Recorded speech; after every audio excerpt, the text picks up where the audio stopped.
nation, destroys our generation. I don't mind. I don't mind. I don't mind. I don't mind.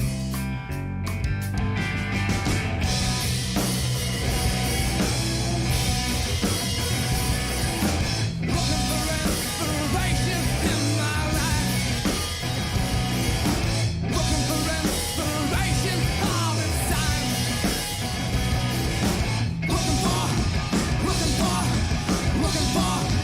Looking for, hey!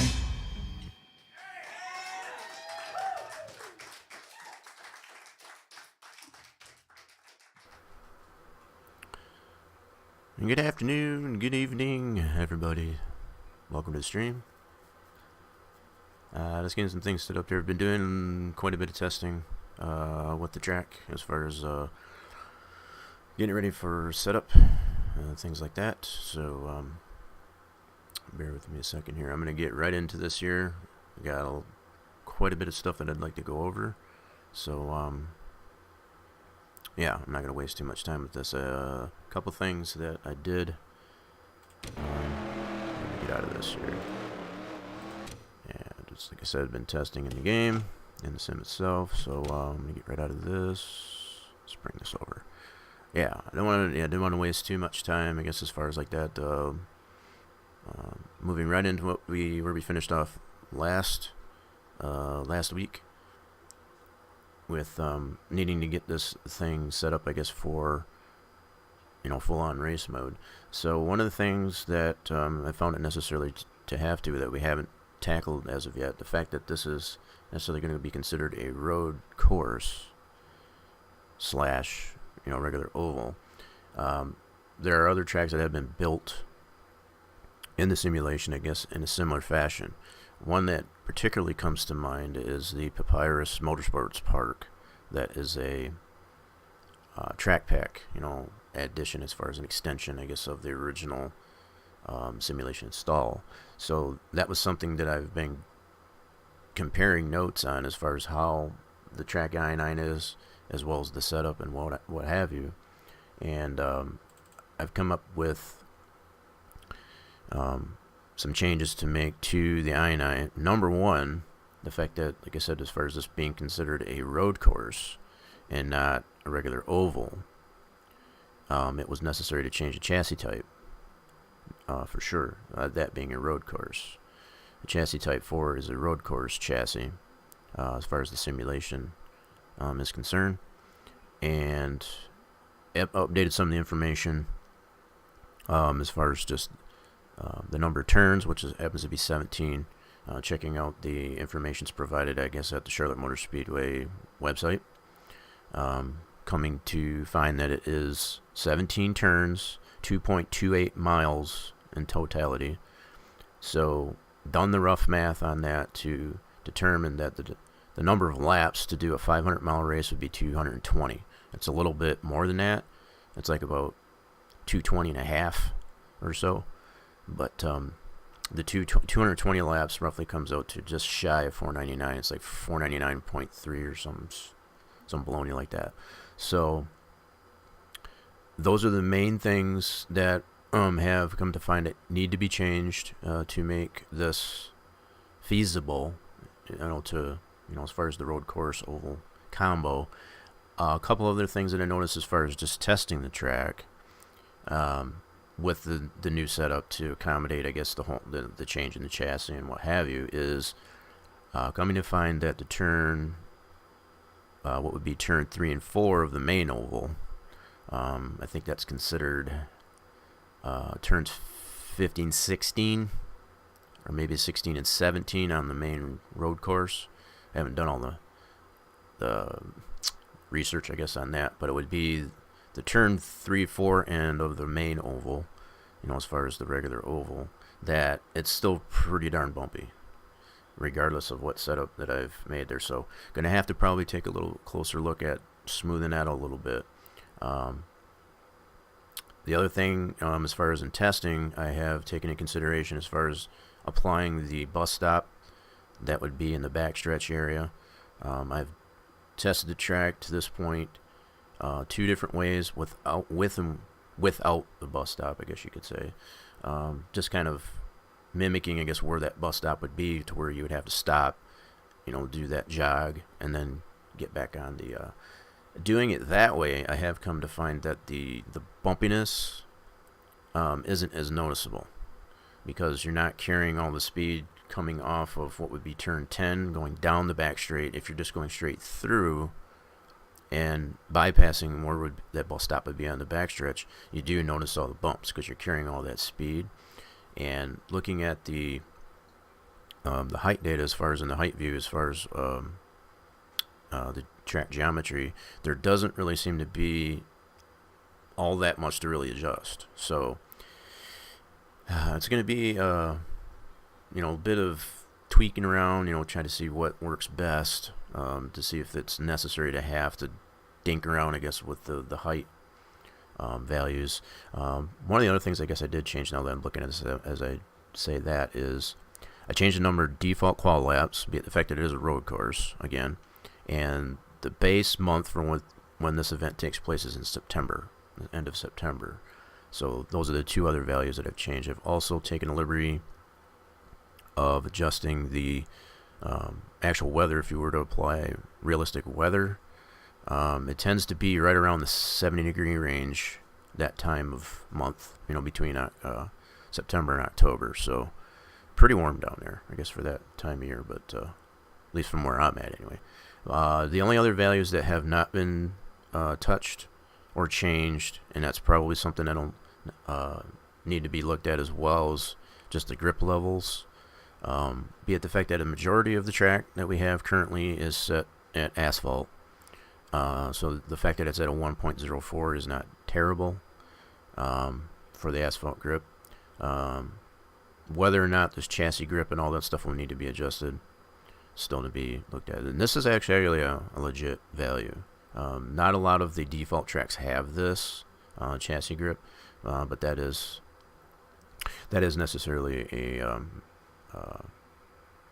value. So, and what it basically does is just puts, as the term suggests there, it does put grip into the chassis to make it less loose. I may have to take that out. I may have to adjust it down. So far, from what I've tested so far, it works pretty good. Probably the other main problem that I have as far as with testing, and testing the track, is when you come to the turn 1 area, coming through what would be the front stretch, getting into that turn, making that turn 1 into the infield part of the road course. It's, without having any visual there to know where you need to slow down, the two things that are available as of right now is that visible start-finish line, the white painted line that I've put down there, as well as the grass edge. And I've found myself, and it's probably just a creature of habit, and I'll probably show this here in a second as far as what I mean. But finding, because there's no LPs in there, it's got that groove in there. I haven't erased that, as far as, like, it's got the initial groove that would be applied to the track without any LPs in there. So it's that dark line that's obviously going to have to be adjusted. But I tend to find myself following that line as opposed to just where the grass ends and after the start-finish line. So I've been trying to, so without having a visual there between the turn 1 and what would be turn 8 on the other side, it's really tough to determine, depth perception is not there as far as, like, to determine how to navigate that corner. So that's the only other, so we got some things to work on for sure, but I wanted to at least give a clue, I guess, as far as what I've had to change to get this thing race ready. And so I've adjusted the information that would appear on the track selection screen. For example, the 2.28 mile road course, 17 turns. To adjust the track length here, obviously, is what the game will determine. It doesn't read this N type. It reads the number of turns and the length, as far as how it determines. Because some of the other things, with that being said, some of the other things that'll have to be adjusted will be, find it, like the sounds, as far as, like, the let me get to it here. should be on the bottom here.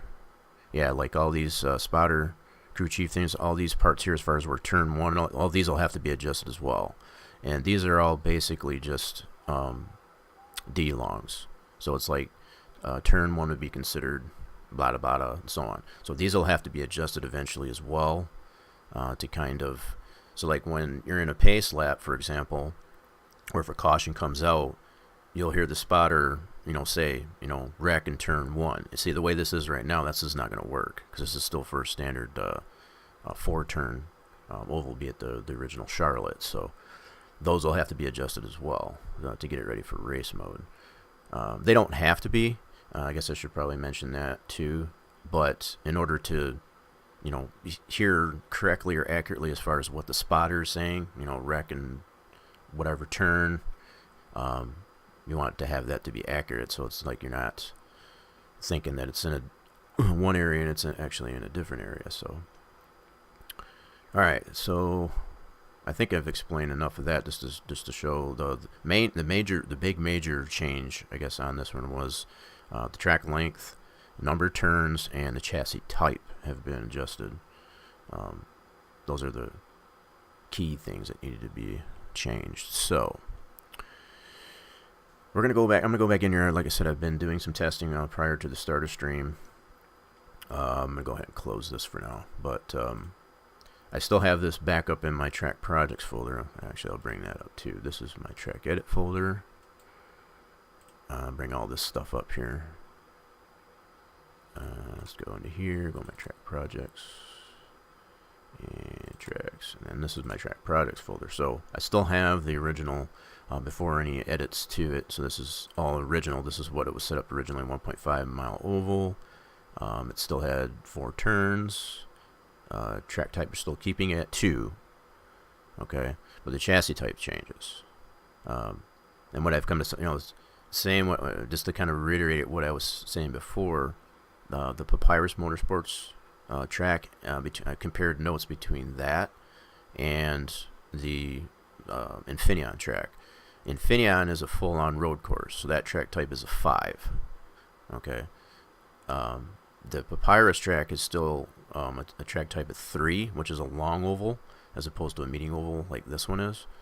So, and the long oval is, the Papyrus Motorsports, just to kind of clarify it even further, is it's over 3 miles. And the fact that this one's a 2.28, with the road course, it's still considered a medium oval. Whether or not we'll have to change that as well, the fact that we don't want to apply it as a full-on track type of 5, be it the fact that it's got radial turns. I guess I'll put it that way. This is what I compare, I guess, as far as between Papyrus and something like Infineon. There's no banked radial turns, I guess that's what I think. So this is what I'm going on as far as the original designs, I guess, by Papyrus, as far as how they designed Papyrus Motorsports Park and Infineon, be it the track types and the chassis type. What does make sense to me, for sure, is the fact that you want to have a chassis type of 4, so that it puts that road course chassis application to the actual car. And I have noticed a tremendous difference in how the setup that I had been testing on that was really loose, that I have shown in the previous streams, by changing that chassis type to a 4 on that same setup, it did stiffen it up quite a bit. So it does make a difference as far as that chassis type. I don't know all the parameters that necessarily do exist in the chassis type 4 as compared to a chassis type 2, but I can definitely you can definitely feel the difference between the two setup wise. Using the same setup in both chassis type 2 and 4, there's a huge difference. So as far as how the car handles. So I've done scrapped, I guess, the setup that I've had in there, the makeshift placeholder that I have been using in the last couple of streams, and I have built this new one.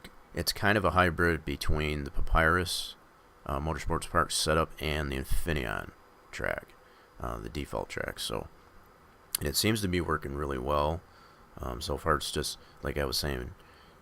The biggest problem is is depth perception and going into turn 1 and stuff like that. And I'm going to show that here in a second here. I feel like I'm flapping my gums too much, so I'm going to go ahead and close this. That's my track projects folder. So we'll go back to the yeah, something else just to kind of clarify too. Last week when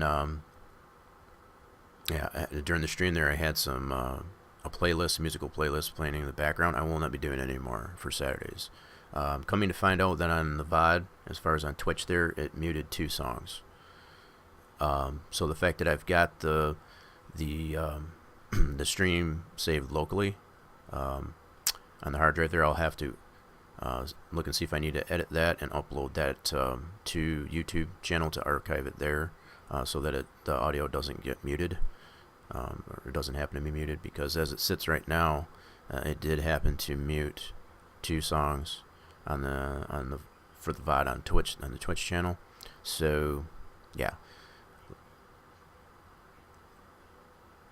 kind of a terrible thing there. I guess I will not be doing any playlists as far as that can be potentially considered copyrighted material, because yeah, I don't need any of the audio being muted, I guess, for Saturdays. So just in case you might be asking or wondering, as far as if I guess he was up here, that goofy thing anyway. Yeah, I guess my bot thinger's checking out. Okay, I guess it did. It was showing offline, but apparently it is still working. Showing off in the Discord there. Okay. I'm telling you. Thought I had to do that manually. There's a lot of things going on in the background, so don't mind my babbling as far as that goes. So what I'm going to do is get right back into the simulation itself. I'm going to do a little bit more testing with this setup that I've been developing. And part of the reason for that is need a solid setup under the car to make sure that we can do our LPs. That primarily being the to be able to produce the race LP, because the race LP is the one that does harness. That's probably not the word. It encompasses all the data as far as the braking, throttle, and all that stuff that the AI would potentially use. So that is pertinent to get a good setup under the car, and to be able to lay down that race LP. The other LPs, you can do them, it doesn't matter. It's that race LP that's critical. So that's what we're going to be in here doing for at least the first part of the stream here, is just develop the setup, and I'll kind of go over some of it here in a little bit. But yeah, I've changed information. It was shown in the track INI. It now says 2.28 miles instead of the 1.5. Okay, so we'll load this up. And as we go in here, if I go to here, it's now changed the information. It's now 17 turns, 2.28 mile road course, pit road speed. I'm not 100% sure. I need to verify if that is the pit road speed. I'm just assuming so. But yeah, some of the other things that I did apply to it was the time that Kurt Busch, that was the record for qualifying session for the first initial inaugural run, I guess, in that was Kurt Busch. Now, the fact that I was able to do it in this amount of time, that shows me, or whatever, might be a little bit off, because I should not necessarily be able to do it faster. I am not a professional night race car driver, so this here may necessarily have to do with just how the fact that I'm cutting the course and stuff like that. So that's probably some things that may need to be addressed. And what I mean by cutting the course is overrunning, like in the infield, and kind of not getting on course, that type of thing. There needs to be some, like the fact that that time there, that's probably another fair mention. That time is based on bypassing that bus stop that would be on the backstretch. So that's another thing. So the fact that I'm not stopping, yeah, because I think my time, from what I can recall, you know, just kind of pretending, you know, imagining that that bus stop was there, and stopping as you should on the backstretch or prior going into turn 16 or 17 there. That would be 16, I guess. It was slower. I don't know how much slower, but it was much closer, I guess, to this time. So that's a fair mention. So let's go into the garage here. I could kind of show some of the setup here. And this is, I've done it as a second rendition of the setup here. I still have the other setup. When I mentioned as far as scrapping the other one, scrapping it doesn't mean I haven't been using for any further testing. I've built this one here, like I said, based on, it's kind of a hybrid of the Papyrus Motorsports park setup, fast setup, as well as Infineon fast setup. So it's kind of a hybrid of that. And like I said, it works, seems to work pretty well. And this is all, again, using that chassis Type 4 set up in the I&I. So just kind of show this a little bit. It does have a very short gear. On fourth, I've had to kind of shrink that down a little bit because I was losing RPMs. You know, I was tacking out as far as going down the backstretch, and that was, again, not stopping for that bus stop. I think if the bus stop was there, this setup would probably be fine. So a lot of things like that as far as what paying attention to as far as developing the setup. So alright, so just to kind of show that a little bit. So I'm going to make a lap right here and kind of show you the differences. Starting off in the pit road here. So we come off onto the pit exit here. So I need to put a wall in here too. See, this is the dark groove that I was talking about. This is what I tend to want to navigate with, as far as especially going through turn 1. So let's just kind of take this a little bit more at speed.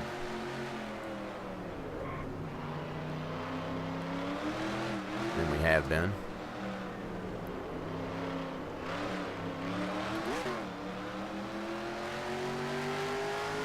Just kind of focus here a little bit. So it's a little loosey-goosey there, but yeah. See, it's not 100% perfect, but it does handle a lot better. I will say that. So some of the changes we made here from last week, as far as to put that wall there. Getting back onto the main oval. So through here is fine. It's not quite so bumpy. It's about the only place that I end up using fourth gears to get through all this. Okay, now I'm going to show you what I mean as far as, like, if I was to bypass the bus stop, which would be right about here. See, I tack out. But then through here, without slowing down here, you can still see there's quite a few bumps through here. It's a little bit more noticeable than in the other end of the track. So here's the problem that I have navigating this first turn. Here's the start-finish line. And I tend to use that groove, and it's really hard to determine without having something visual. I guess it's to let you know, it's like, okay, you need to start slowing down. So, but the other thing is, here's the other thing. There's two bus stops. There's a chicane and a bus stop on the front stretch. We don't have that in there yet either. So there's going to be a lot of slowing down. So that's another reason why my time is faster than the record. So there's kind of navigate through this again. I'll show you. This turn right here needs some work as far as the setup goes. I always tend to bork that one. I always find it necessary to go to turn 1 and get back on the main oval. Don't mind my driving. I'm trying to drive and talk at the same time. That doesn't always work. Trust me, I can do a little bit better, I guess, as far as not having to focus on both. Alright, so now I'm going to pretend the bus stop is here, so I'm going to have to slow down. See, and again, so I'm just going to kind of mimic this. I'm not going to... See, you would have to slow down and you come back into the turn. Go through the gears. You don't notice the bumps as much when you have to do that. A little bit of a dip there, but... Okay, now we're going to try this turn 1 again. And without having this visual, the only thing I have is the start-finish line. and then the edge of the grass. Okay. You have to get down to turn 1, or first gear, obviously. That's about the only way you're going to be able to get through that turn.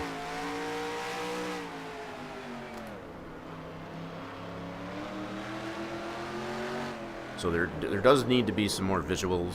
I guess the point being to help navigate through the corners a little bit better, especially if you're in this view or even in the cockpit. So like, let's put in the cockpit view.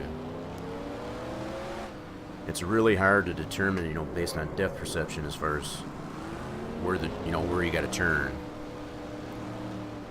No curbings or anything else visual. Back onto the main oval.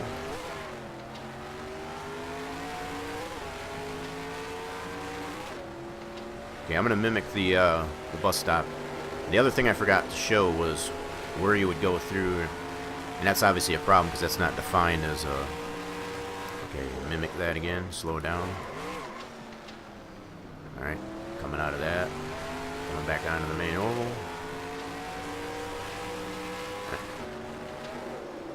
See a little bit of bumps through here. Got to smooth that out. And now there would be a chicane right through here, and this is all grass still, but you'd have to slow down here as well. Come out of back on this. So that should maybe help. 1:33. Yeah, that may necessarily help once we get those areas defined. You can see my time was a little bit slower, as 1:30. And that's obviously more realistic for my driving as far as what I did there, because it's not, yeah.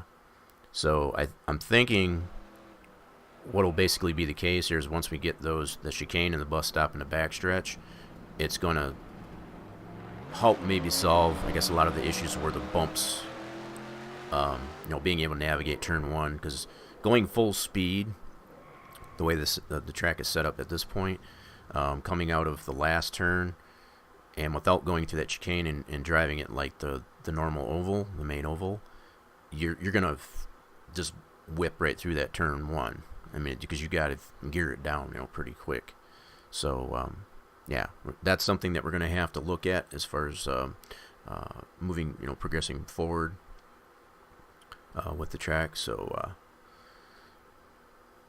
I'm gonna have to delete this out of my player record, to be honest, so that this doesn't throw anybody off, because it kind of throws me off, actually, because my time as far as my driving, if I'm not very good at road courses, so I would consider my time would probably be right around 1:25, 1:30, probably, because that's just my driving style. Like I said, I'm not a professional race car driver, so I definitely don't consider, I guess, to be safe.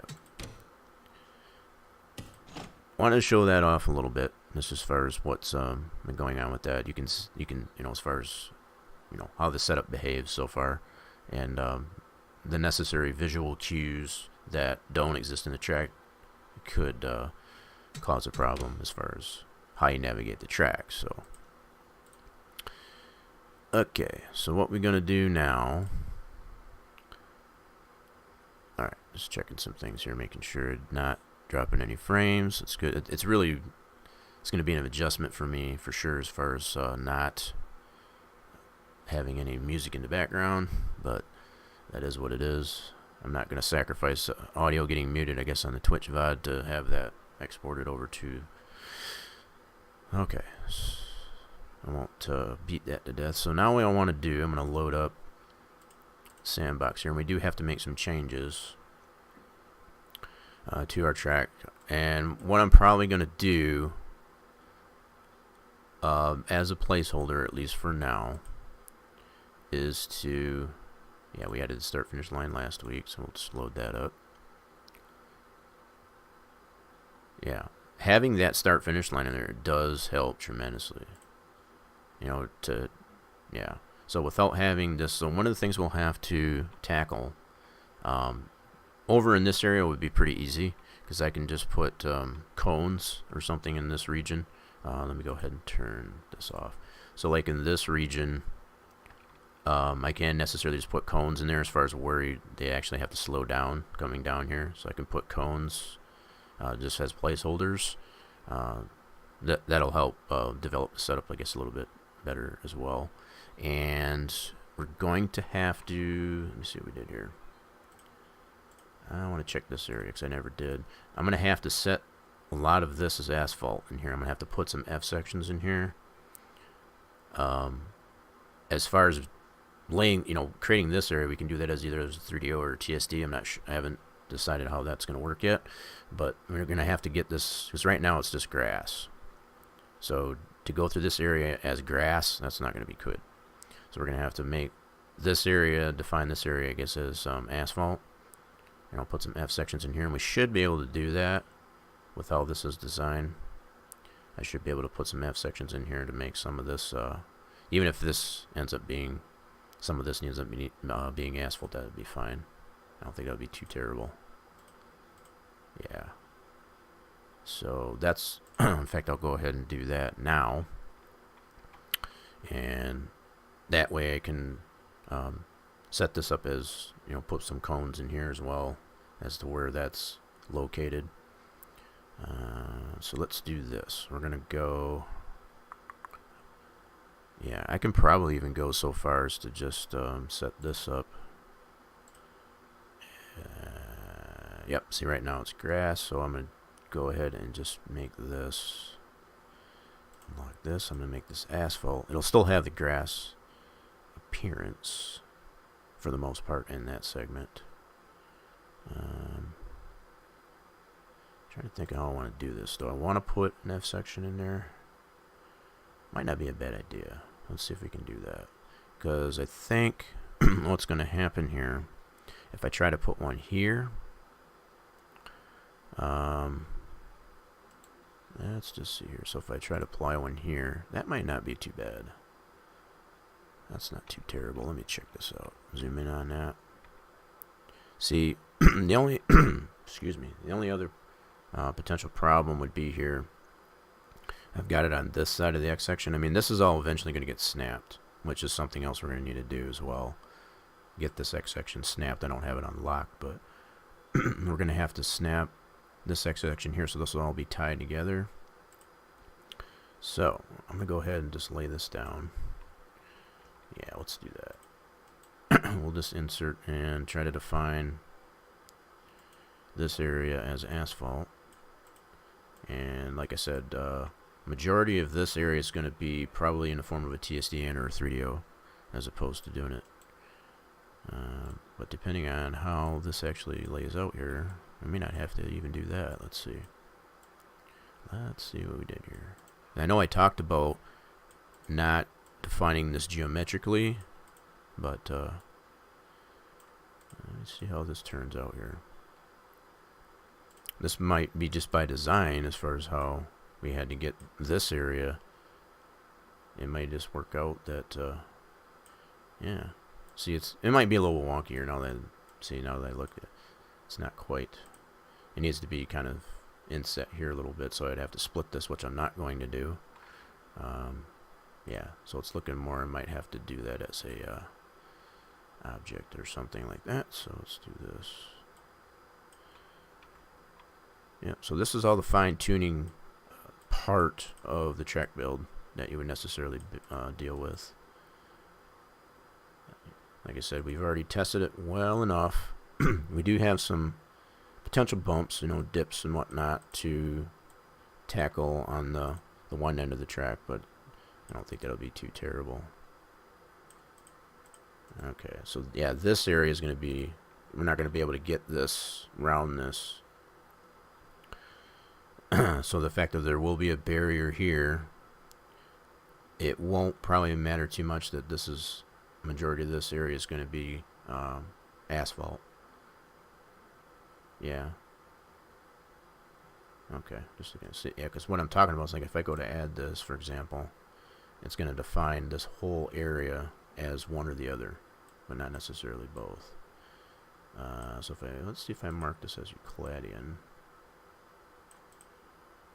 And again, I've practiced this the whole build as far as someone, to necessarily go ahead and try and build this in such a fashion geometrically to get this arc, get this turn here, don't do that if you can avoid that, because you're creating more splits in your track than is necessary.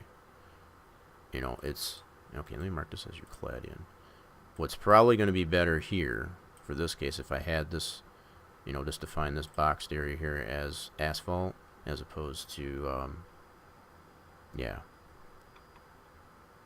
So we're going to see how this is going to so this whole section would have to be, it's only this little part right here, so like this will all be asphalt, so it'll be just this little sliver of that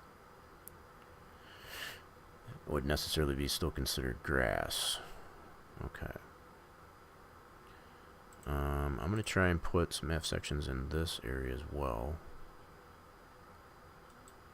I'm trying to avoid, like I said, as much as possible to have to split that up, because what you run into as well, and it's showing right here, if I split this up, it's going to mess with this area as far as the X section and all that. I don't want to do that because I want to maintain this, because if you do necessarily overshoot the chicane here, you're going to end up going this way, which is going to be a no-no as far as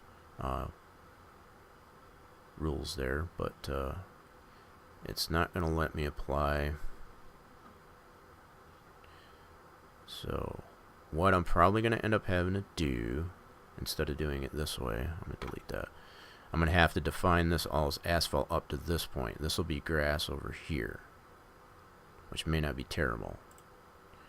And then the only other area that may potentially be an issue is this right here.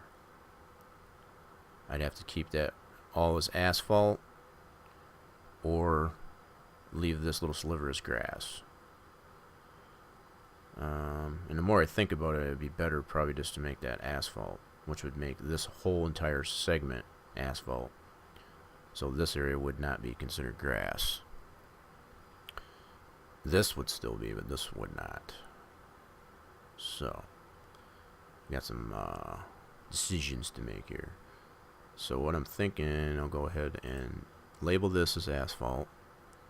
Let's go into our F section properties. I'm going to label this as asphalt.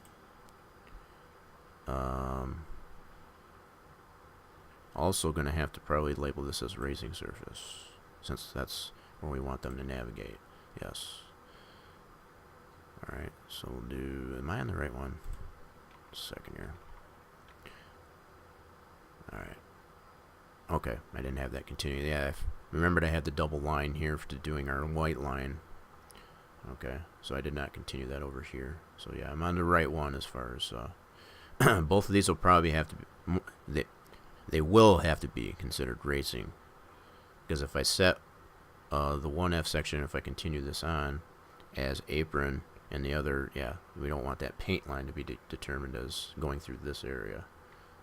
That's and I've mentioned that the previous stream too, as far as like having that thin strip of paint labeled as either apron as opposed to racing surface. That does cause problems in a lot of cases if you don't label it the same as the, in this case it would have to be racing surface. We don't want that as apron, so if it goes from racing surface apron to racing surface again, that painted line being apron, that's not good. You want to have that as racing surface all the way through that, because as far as the simulation, how that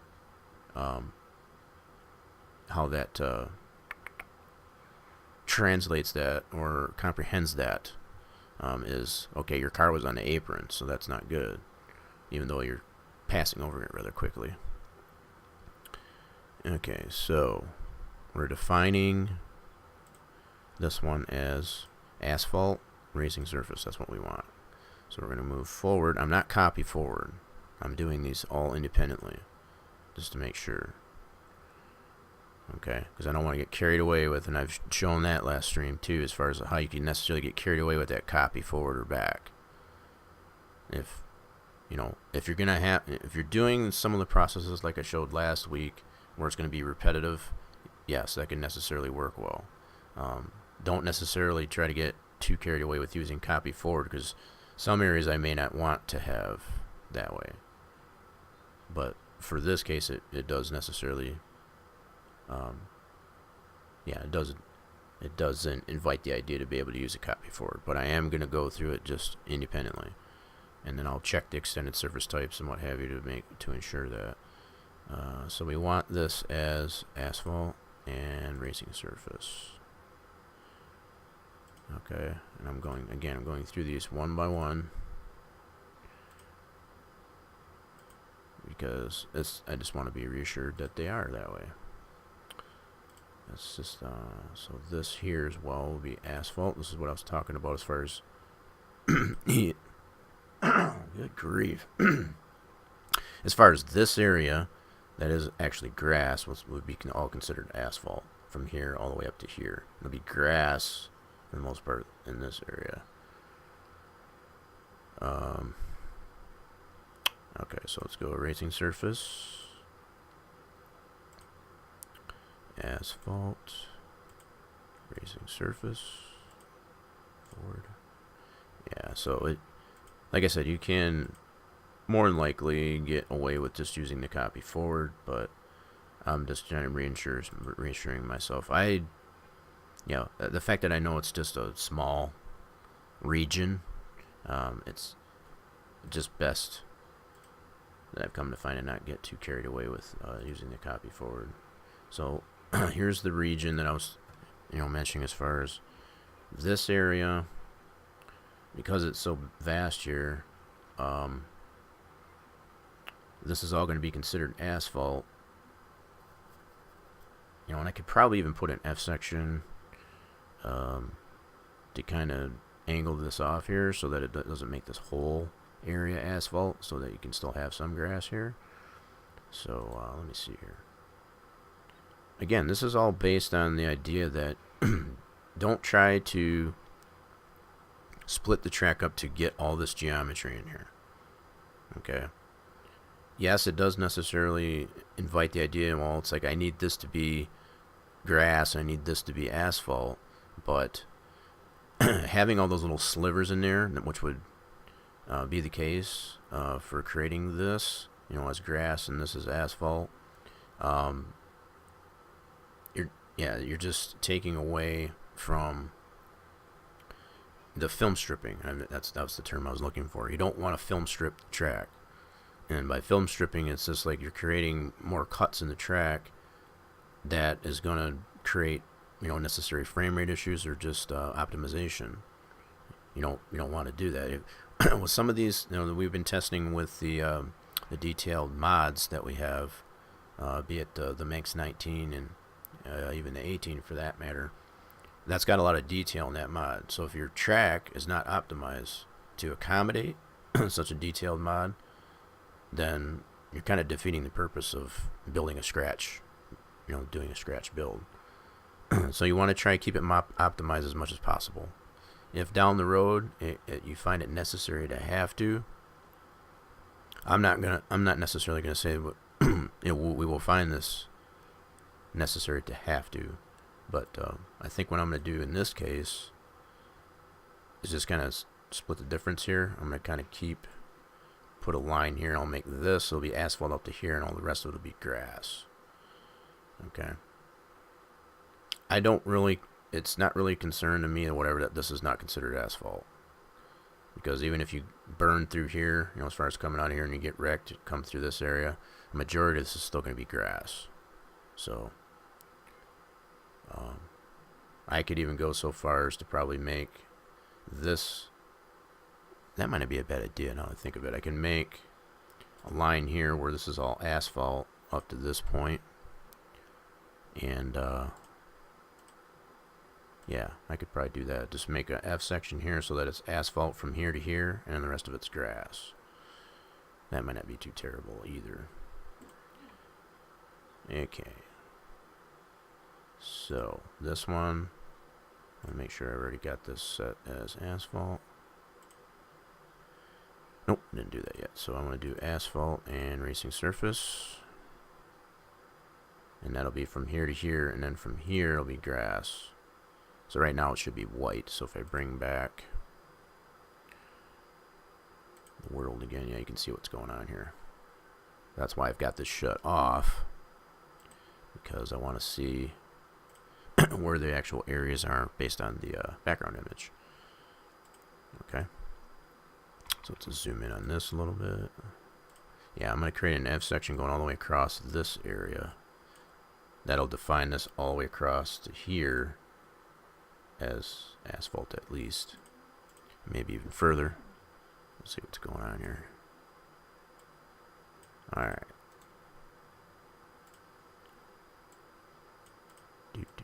I want to kind of clean up like the white line and stuff like that too. I want to kind of change the thickness of that. I showed that a little bit last week as well, as far as how to clean that up.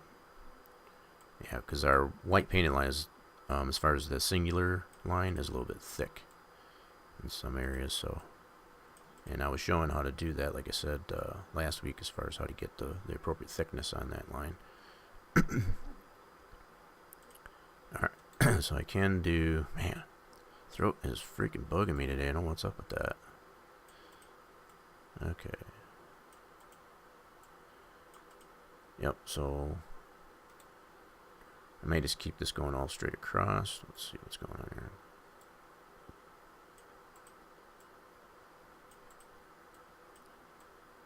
Come on, attach it, bugger. Zoom in a little bit. Yeah, I apologize again, like I said, for the silence, you know, in the background. There's not having the, but I felt I wanted to try that playlist last week just to see how that was gonna fly, but apparently is not going to fly. So I think that's where I'll stop it. Okay, let's do this one here. Yeah.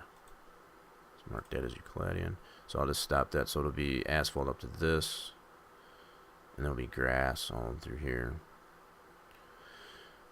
Okay.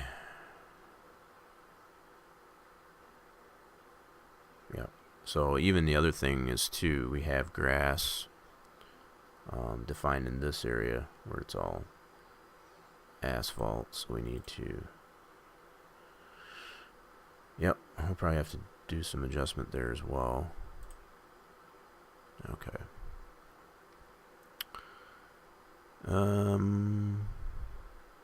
I rescue min pins. How we doing today? Welcome to the stream. Just doing some deciphering on what our track build today. Yeah, I need to turn that back off. Okay.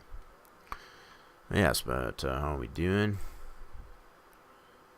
How's the day going? We got quite a bit of snow. I shouldn't say quite a bit. We got a little bit of snow today. That was fun. Not. Okay. Now what I need to do is, right now this is defined as, I know something else I forgot to put up there as well, and I gotta do that. I keep forgetting to. Let me, yeah.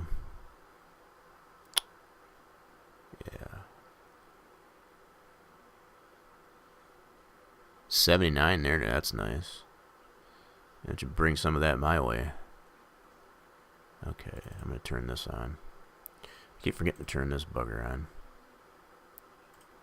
Yep, so let's get that going. Close that. Throw this over here. There we go. Yeah. I always forget to put that keystroke deal on there. Kind of gives somewhat of an idea of what I'm clicking on as far as be the mouse or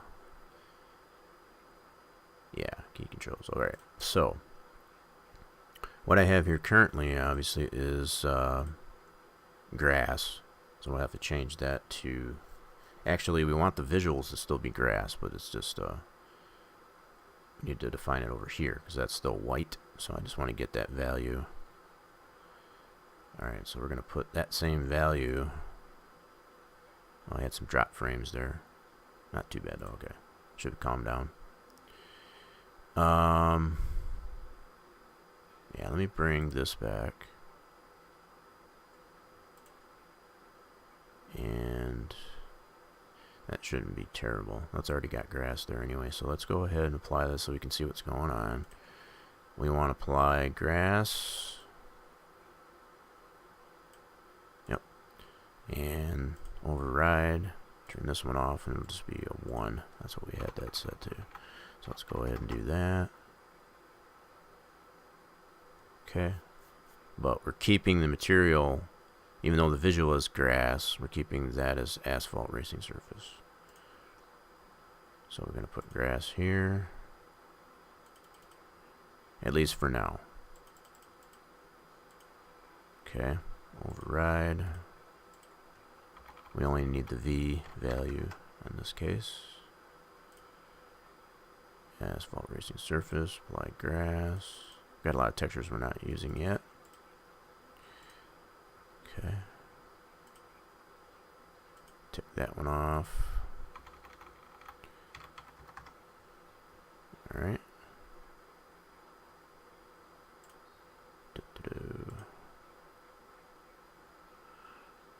Okay.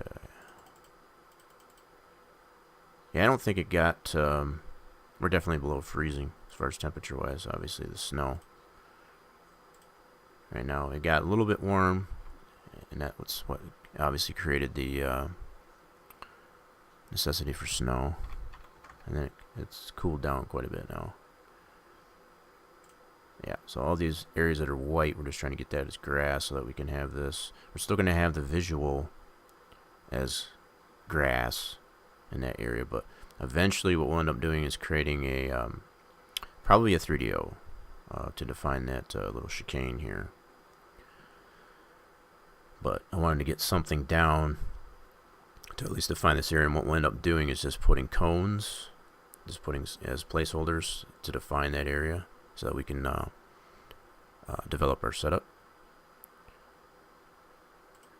And then that setup's going to come in handy for when we develop the LPs, which are what the AI use to navigate the track. So that's going to be critical. Okay, so we'll just buy this grass.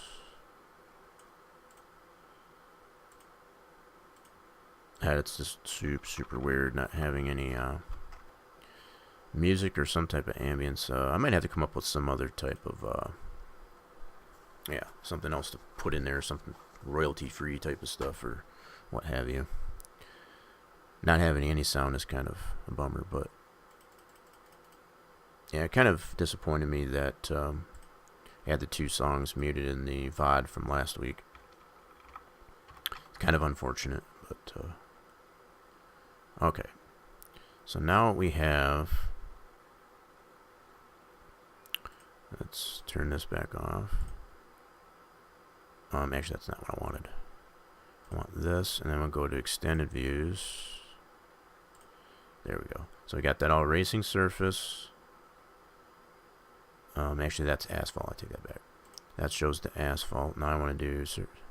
No, that one is racing surface. This one's the surface types. So we need to define this area from here to here as grass. Okay. So we're going to go back to extended. And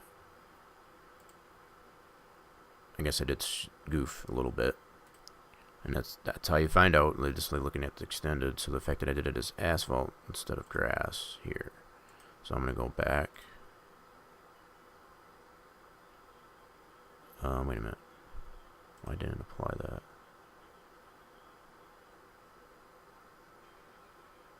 Oh, okay. Yeah, that's racing surface. I was in the wrong one. There we go. That's what I wanted. So that'll show that's grass. I was like, what the heck's going on? I thought I was in that view. Yeah, so this is your surface types view. So this green is obviously grass. The gray is asphalt. So what we're trying to define is where the asphalt would be, where that chicane's at, but get this area all defined as grass. Okay, so I'm going to go back, apply this as grass. So I did kind of goof a little bit there. I was just kind of carrying over that there, but it's easily fixed. So let's go back. It's kind of a repeat and summary of what I was doing last week, but it's kind of a little bit more, more definitive area, not you know, across the board type of thing. So, okay. So we're going to define all this as grass. And again, like I said, this here, if I switch it over to display, all this is grass, this is going to be asphalt, even though underneath, again, there's going to be probably a 3DO to define this little chicane here. This area here, that's going to be like a 3DO. We'll put the curbings and all that junk in it, so it's okay. So that's like what I was saying, all this from this point over to this line that I just put in, this new line I just put in here, that's all going to be asphalt. So it's like once you come off this part of the track, which is already asphalt, racing surface, when you come into here, this will all be asphalt racing surface as well. So once you come back out onto here, yeah, so even if you overshoot this, it'll have a little bit of asphalt here yet. That's why I kind of split this up a little bit. So like here, I want to define it as grass. So if you overshoot this, you know, coming through this area, it'll still be grass here up until you get to this very end part here, which will be asphalt. So this here, I just want to make sure. Yeah, that one's still asphalt. So if I put it on surface types, yeah, that's still asphalt, but this is grass. So even through here, we're going to kind of flip-flop this. So that over from this line over, we're going to make grass. And from this little area that I define here, that's going to be asphalt. So we'll adjust that accordingly. And again, you can feel free to go ahead and use the copy forward. I'm choosing not to, only because it's not as big an area. So that's my personal choice. So yeah, I want to do this as asphalt on this one. But I want to make this area here, I can probably leave it as apron. This one here, I'll leave it as racing surface only because I got that little sliver here. That shouldn't create too much of a problem there. So the fact that I'm doing an apron here, we're going to be well enough away. So like once you come through here, this will be considered racing surface here for that little area off that chicane. You know, it kind of comes out this way. The fact that it's apron over here shouldn't be a problem, because if you get out of shape here, say for example, and you get off course, it's going to more or less determine you're on the apron than on the racing surface. So this should be fine, having it as an apron. So we'll leave it as an apron, but we're only changing the surface material type to asphalt. And then, like I said, from here to here, we'll make it grass. Okay, so make this asphalt. Make this asphalt. Asphalt. This will be asphalt. Yep, and this is still, again, this is going to be considered apron from that point, from this point over. This area here, let me bring back this. Actually, I want to turn the world off.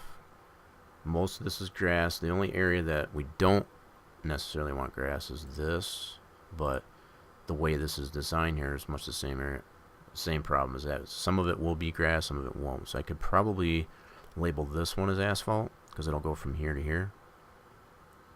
That'll take care of most of this that's here. So again, this will probably be designed more as a 3DO or a TSD as far as to define all this, you know, between this area here. We're not doing that we're not going to design that geometrically. And again, that's the whole main thing with this is, and I keep preaching this, and I'm going to keep preaching it, is to not try to get the entire shape geometrically. You can create 3D objects and or TSDs, you know, either form, to get these areas, you know, create those areas visually. You don't want to split your track up so much and cut it up and film strip it so much that it creates, you know, de-optimization. get it loosely defined as what you need, and everything. If anything, you can, like, all this for this area here, that's all going to be more than likely in the form of a 3DO. Just kind of create a decal on this part of that. You won't be able to tell the difference once it's done if you do it right. As far as it not being a geometric thing, as far as creating a texture for it and what have you. I mean, that'll be all final touches, I guess, to the track. Once we're not even close to that yet. We're getting there, but we're not there just yet. So I'm thinking this area here, we'll define this as asphalt, because I think that will necessarily help navigating this corner. Even though you're slowing down here as you get up speed and you try to cut this corner, the fact that this won't be grass as it is right now, when you cut through this, it should help, as far as the car, if you were to navigate over to that area. And I'll probably keep the visual. We'll have to see how that works too once we create the 3DO, the 3D object for this, how that's going to look with that grass underneath it. Because you might have to make this asphalt from here to here. I'm going to try and avoid that, but we'll see. But yeah, we'll see. That'll be, yeah, we'll have to test that out, obviously. So, yeah, I want this as asphalt instead of grass. And if I go back to surface types, whoops, I gotta turn the world that. So that'll be asphalt here, grass still here. And then here, I want to make this all grass from here up to here. So let's do that now. Whoops, I don't have any texture applied to that yet. Okay, so we need to put grass onto that as well. The visual texture. And we're going to override our texture. Let's stay in this view though. I already know what it needs to be, so we'll go that, and we're going to make this grass. And yeah, just for the sake of it, I'm going to go ahead and copy properties back. It's going to bark at me, that's fine. So just to kind of show, you can go back and forth between doing it manually, one by one, segment by segment, or I'm not saying you should never use, just reserve how you use the copy properties, because it can get you in trouble. And I showed that last week as far as how that can be. So now we've got, you can kind of see now what I've tried to accomplish here. So we've got this area more defined. This is all asphalt. This is where the chicane will be. We still got a majority of this area still is grass. We've even taken the liberty of defining this as asphalt, because that's where there's some visual asphalt here. But we're still leaving, for now at least, that visually as grass. I may, just for the sake of purposes, let's go ahead and do that. I talked myself into it. I am going to set this up as asphalt visually. So let's go to asphalt. There. That'll look better.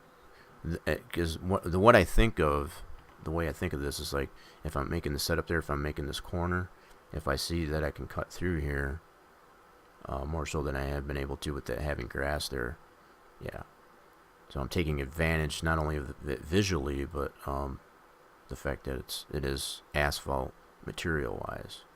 So, and that's probably another thing to bring up too. Just because you apply an asphalt texture to a region, if you don't set the material type here to asphalt, it's going to behave whatever's in here. So it's like, by default, I think it is set to asphalt, but just because you put a texture that is, your texture looks a certain way, that does not mean that when you drive over that area, it's going to behave as such.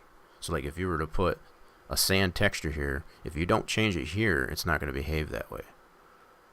So that's something to make abundantly clear on that. Just because the visual texture, you could put pin tacks here or something like that, it doesn't mean it's going to be pin tacks there as far as how it behaves. It's going to behave however you set your material properties here to include, I guess, your extended. Okay, so that one is where I want it to be, so I'm just going to double check this. I'm going to go through extended. I might even put that as racing surface here. Yeah, I might do that, because if I cut, again, if you were to cut through here, that might create the necessity to, so let me define this as racing surface. And we can change that. It will be able to be adjusted as we test these things. But we'll go ahead and do that as a racing surface there. We'll keep this as apron. This we do want to have as racing surface down here, but up here we want it as apron. Okay, so let's go back. Yeah, so here we want it as racing surface. Yep. So let's bring this back here. And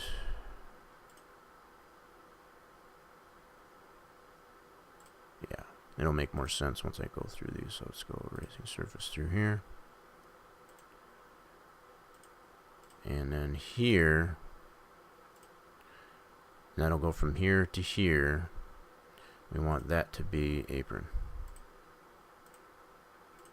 Like so. Oop, wrong one. And to pay attention. Yeah, see, I can necessarily, again, I could copy back. Let's do that. Yeah, so as long as this is all what I want it to be, as far as grass, apron, with the texture applied, just go ahead and copy back all the way to that point. Okay, so we've got that little chicane area. This here, we need to make this apron as well. So let's do that.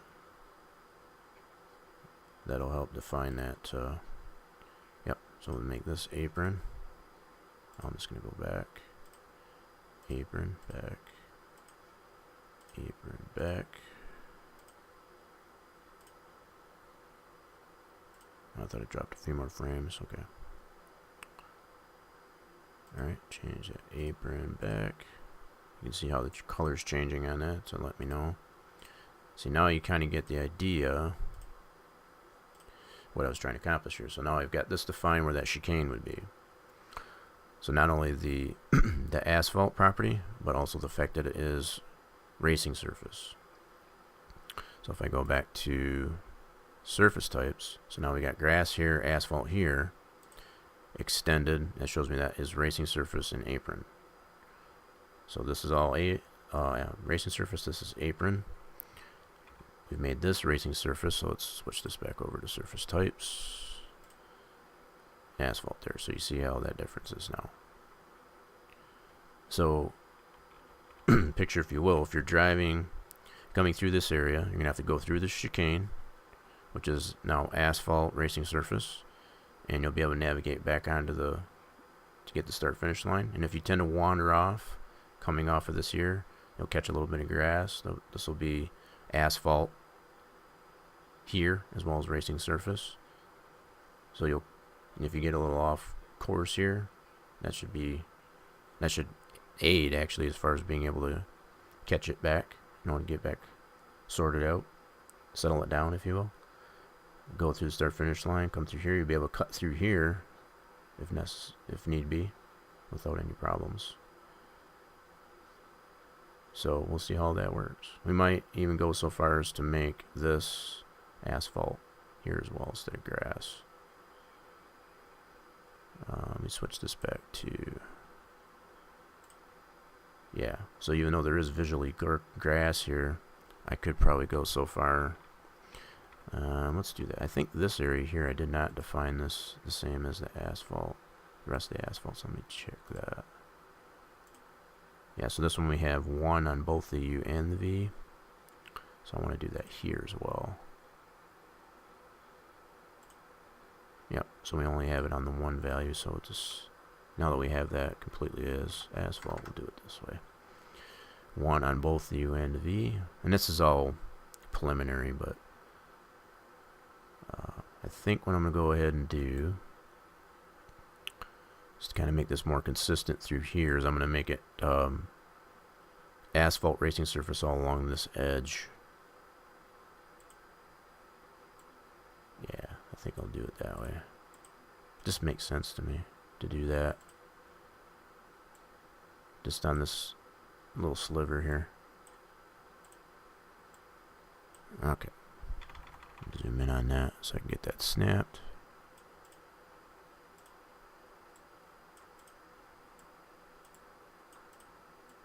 Yep, so the fact that I am avoiding splitting it any further, I'm happy with the fact, you know, we've kept the splitting of the track to a minimum. We did find it necessary to have to split it up through here to define that bus stop area much more, but that's about all we've had to split so far, and that's all I intend to split.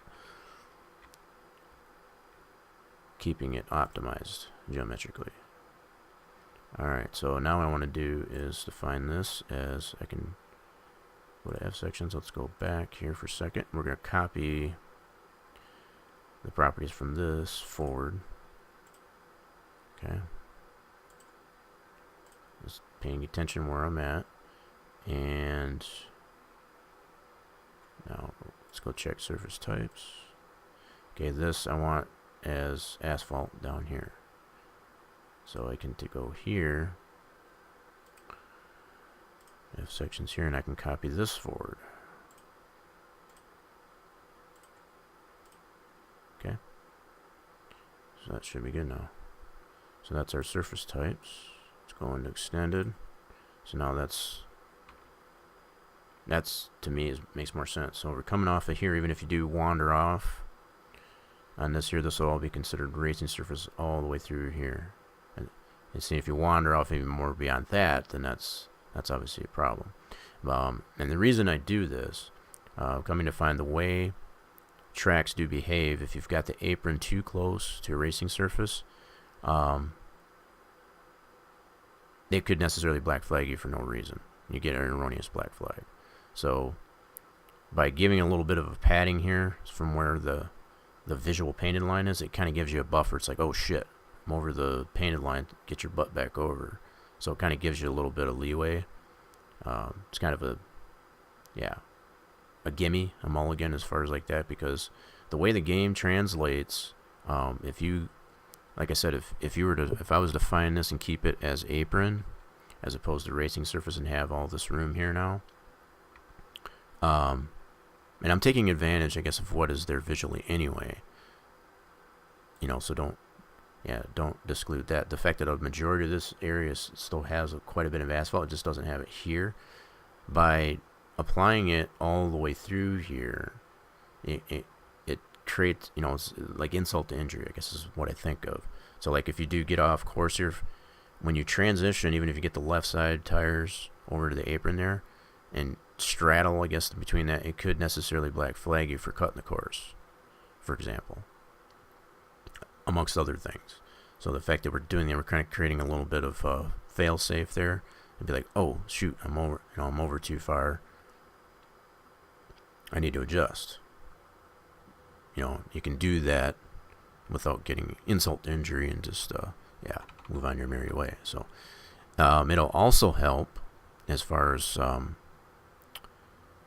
you know, just keeping the car under control. So like if you had grass here, for example, you get those left side tires in there and you could get out of shape. That may necessarily cause a problem as well. So again, if this causes to be too much of an advantage, you could always adjust that back, having that area defined. So you could have a majority of this still as asphalt racing surface. You could still change this back to grass apron if you wanted to, all the way through here instead. But we'll test it this way to see how that, in my head, as far as thinking theoretically, that makes more sense to me, having it the way I have it. So now we got that defined. Now what I want to do, and Okay, so we haven't had a split or anything like that, so we're going to bring the textures back. So do this, and then switch it back to surface types. There we go. And we're going to save this now with those changes made, and I'm going to label this appropriately. I'm going to just label this as adjust front stretch. That's all we did here. Yeah, I'll just kind of shorthand this.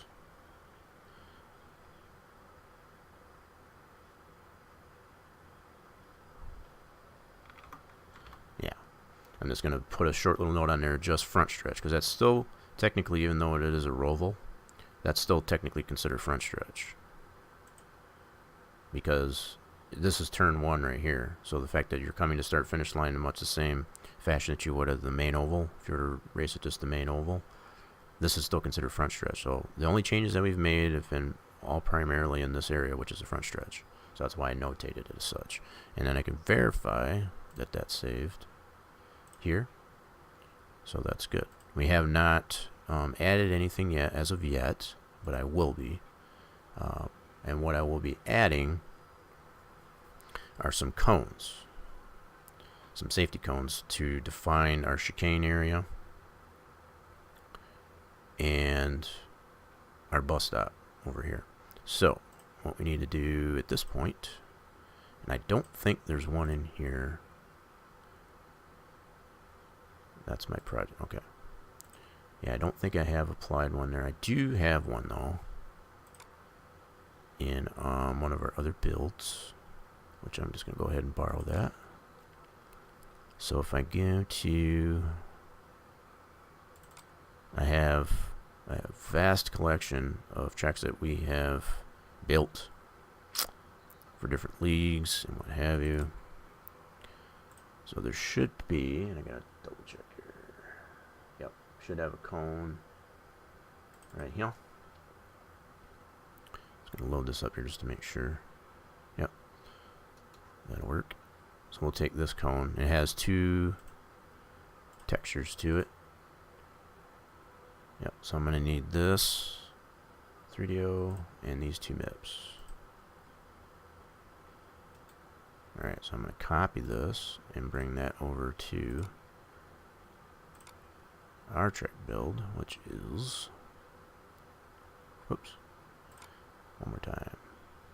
There we go. And just paste that in there. So this is, so far, going to be the only object that we're adding so far, which is this cone. So let's go ahead and do that now. We're going to go back into Sandbox. We're going to switch this over to Object View. Alright. And what I can do is just to initially get this in here. See, now you can really see how it's messing up the grass texture, how they don't line up because of how we did that there. But once we get our 3DO, once we get our 3D object in here to define that area, it won't be as noticeable. We'll be able to adjust that accordingly. But we won't do that until we actually get to that point. So with being an object view, you just kind of right click and then navigate to what you want to add. In this case, we want to add the cone. And it's just like with the TSDs, you'll sometimes run into this problem where you can't find the bounding box. This one's a little bit easier to find, but I showed that little trade secret as far as like if you lose the bounding box, which is usually gray because it doesn't highlight it when you initially bring it in, be it a TSD or an TSO, be a trackside object. Again, I went over a little bit as far as how you can try to find that, and that's just changing the texture to something that's contrasting, and I tried to show that. This one was pretty easy to find, but okay, now what we need to do, and you might run into this problem too where your object doesn't want to, oh my goodness, I hate when I do that, go into driving mode instead of slew.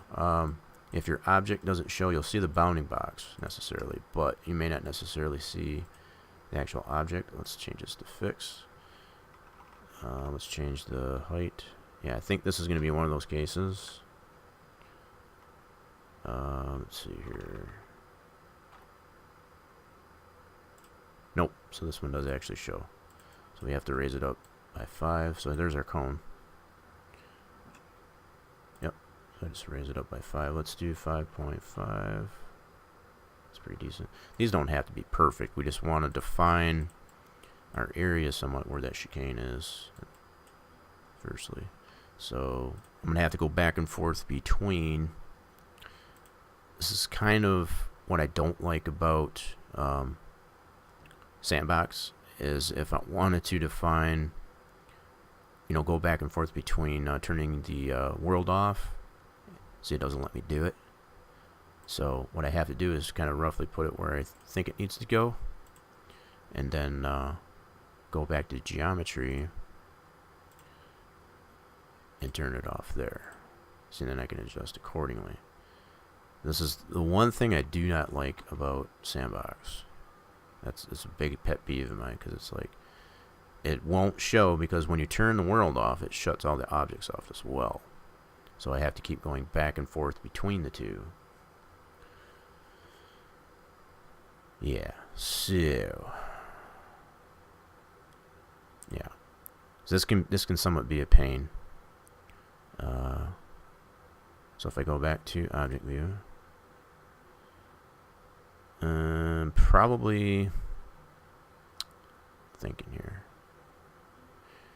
There is another way you could do this. Like, you could make your plane.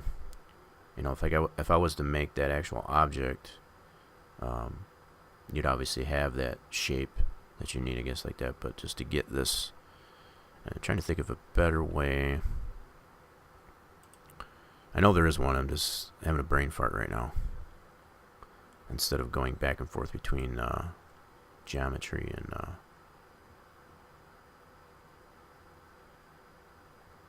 I know what it was. I used a linear guide. That's what it was. I just remembered. So yeah, your linear guide can come in really handy in this case too. So right, so if I go back to object, actually keep it in geometry for a second.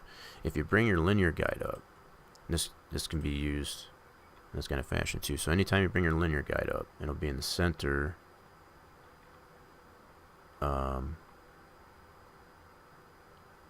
Yeah, there it is. Should be in the center of your track. So I'm just going to widen this out here so I can move it around. Yeah, so what you can use as a placeholder, because the linear guide will still remain even if you turn the world off. So like, I can just kind of pinpoint, and it doesn't matter, you can use any one of these points. Okay, let me turn the world off. See, the linear guide still remains. So what you can necessarily do is just kind of use your linear guide. So I got that pretty good, actually. So like, if I wanted to use this to yeah, so this is another good use of the linear guide. So I'll do it like this, and I can use those points to put cones. Okay, so if I go back into kind of a little bit of a trade secret too.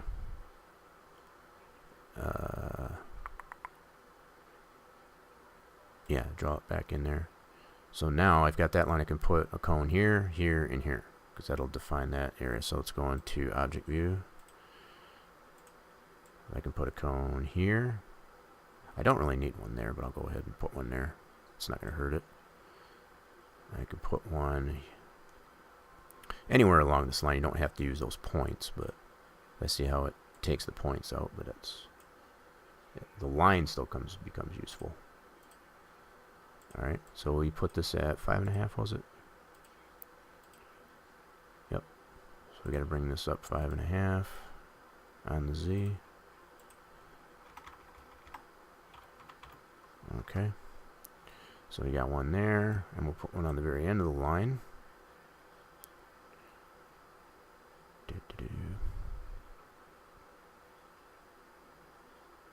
Yeah. So we'll just put right click, put another cone.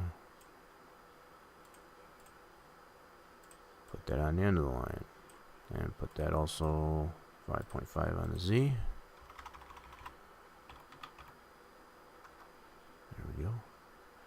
Now we got that done. Okay, we go back into geometry view and turn the world off. Okay, and then we can move that. Now we know we got those cones in that area. Now we can move our, oops, that's not what I wanted to do. I want to move it from here, move it over this way.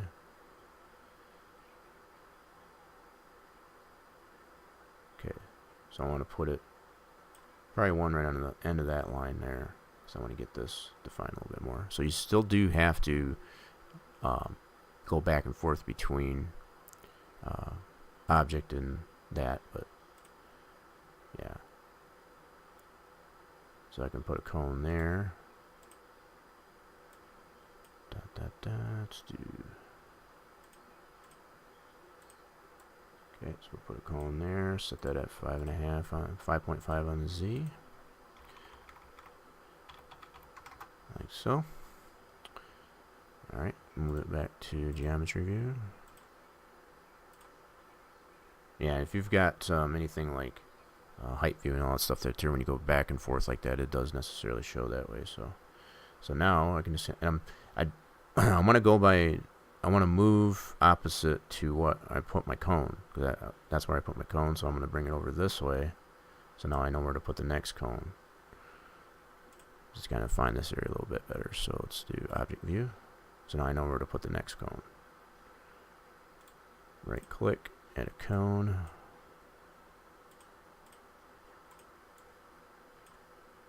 Okay, let's go back here. We got to change that to 5.5 on the Z. And these won't matter. If they're floating or whatever like that, it's not going to matter too much. These are just placeholders. So don't be too concerned, I guess, with getting it flush with the surface and all that stuff. If it's floating or if it's a little dug in, it won't matter. As long as you can see it. We're just trying to define that little chicane area a little bit more is all. These are all necessarily going to go away eventually. So, alright, so going back into here. So again, I want to keep that point. That's where I put my last cone. Bring it this way. I might be able to go a little bit farther this time. So I want to put a cone at least on the end here. Okay. So I'll go back to object view. Right click, add a cone. Go like that. And set this to 5.5 on the Z. Yeah, so I can see it poking through there, so that's good. We can look at it from our camera view here just to see what's going on as well. So you can see we're defining that chicane area, at least the one edge. Okay. Alright. So go back to geometry. Move this point over here. And we'll just put another cone there for the heck of it. Object view. Probably don't really need to, but why not? It's not going to hurt anything. It's not like it's collidable or anything like that, so it's just a visual. Okay, change this to 5.5 on the Z. Alright, so now we got that edge defined. Now what we want to do is define the other edge, outside edge. Or inside edge, however you look at it. So now I'm going to take this whole line. And yeah, I want to define this where this little sliver is and all that is too. So I'll start it down here, go as far as I can here.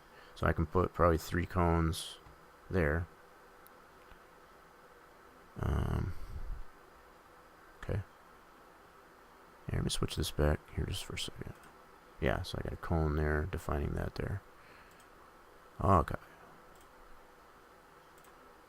Yep. So now, yeah, I'll just go back into object view and just double checking. So now I can put a cone here in the middle and on the end.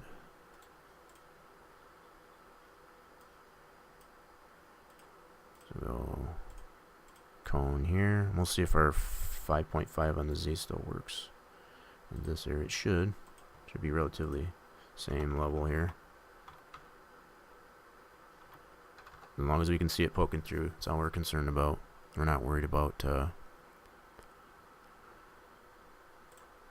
Yep, if it's too high, too low, it's just a placeholder. Okay, so cone right there in the middle. Alright, set this to 5.5 on the Z. Same as here. Cone.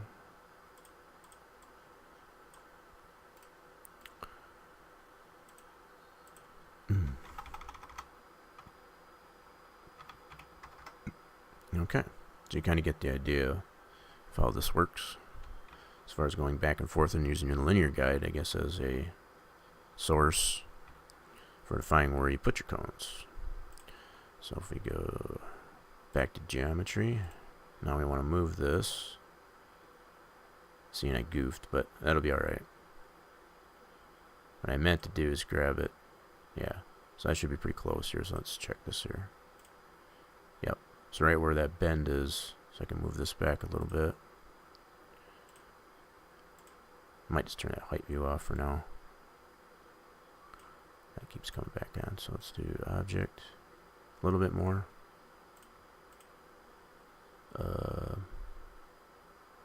Yeah. Yeah, I'm going to turn this height view off for now. I don't need that window coming up all the time. Alright, so let's move this a little bit more right there. Might have went too far now. Yep.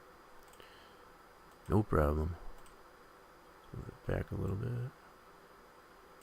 Right about there. That's pretty close.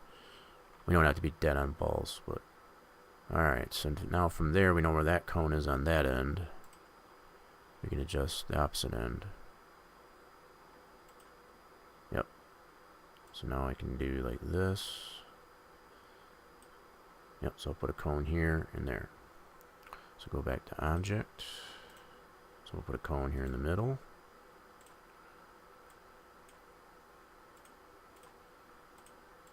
Put one there about the middle. And just this. Z 5.5. And put one in here on the end.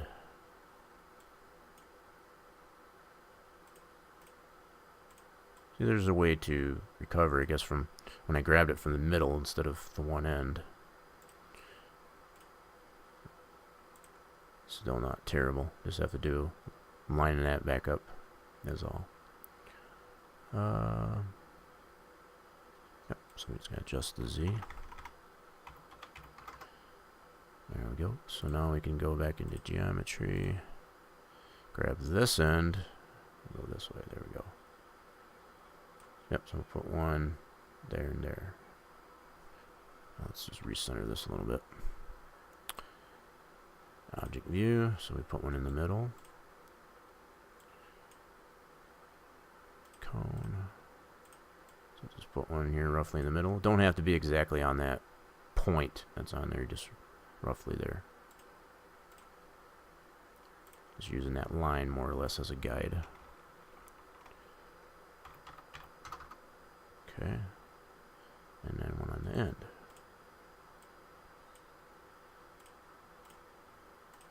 Do, do, do, do. 5.5. Alright, so put that on the end. Alright, back to geometry view. See ya. Oopsie. There we go. So grab this end, over this way. Put a cone there, cone there. Okay, so let's do object. So one in the middle. And I'll do roughly the same thing for that area for the bus stop. It'll be the same process. Okay.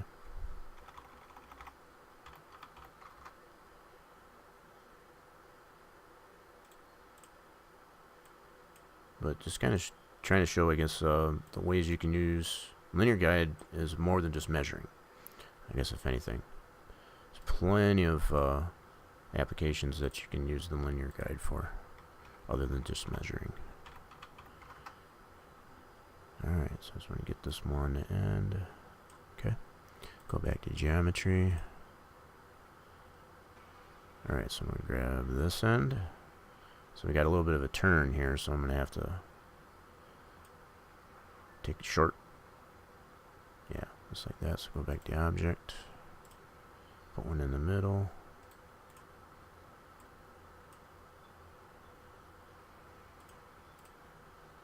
Yep. So I probably don't have to put one in the middle, but why not? It's not going to hurt anything. It will kind of let me know for sure, as far as like navigating the track, that it is a, more of a corner than it is a straight. So if I see them close together like that, that's instantly, distinguishes, I guess, the fact that it is it's got a turn there. Okay, looks like this one's a little buried. Hold on a second. Let me look at our camera view. See how our cones are doing. Yeah, this one's a little bit more buried here. That's interesting. Yeah, so you can get the idea here. This is defining that little chicane here. So when I do the setup, and this is all set up visually, it's little grass, but it's set up as asphalt through here.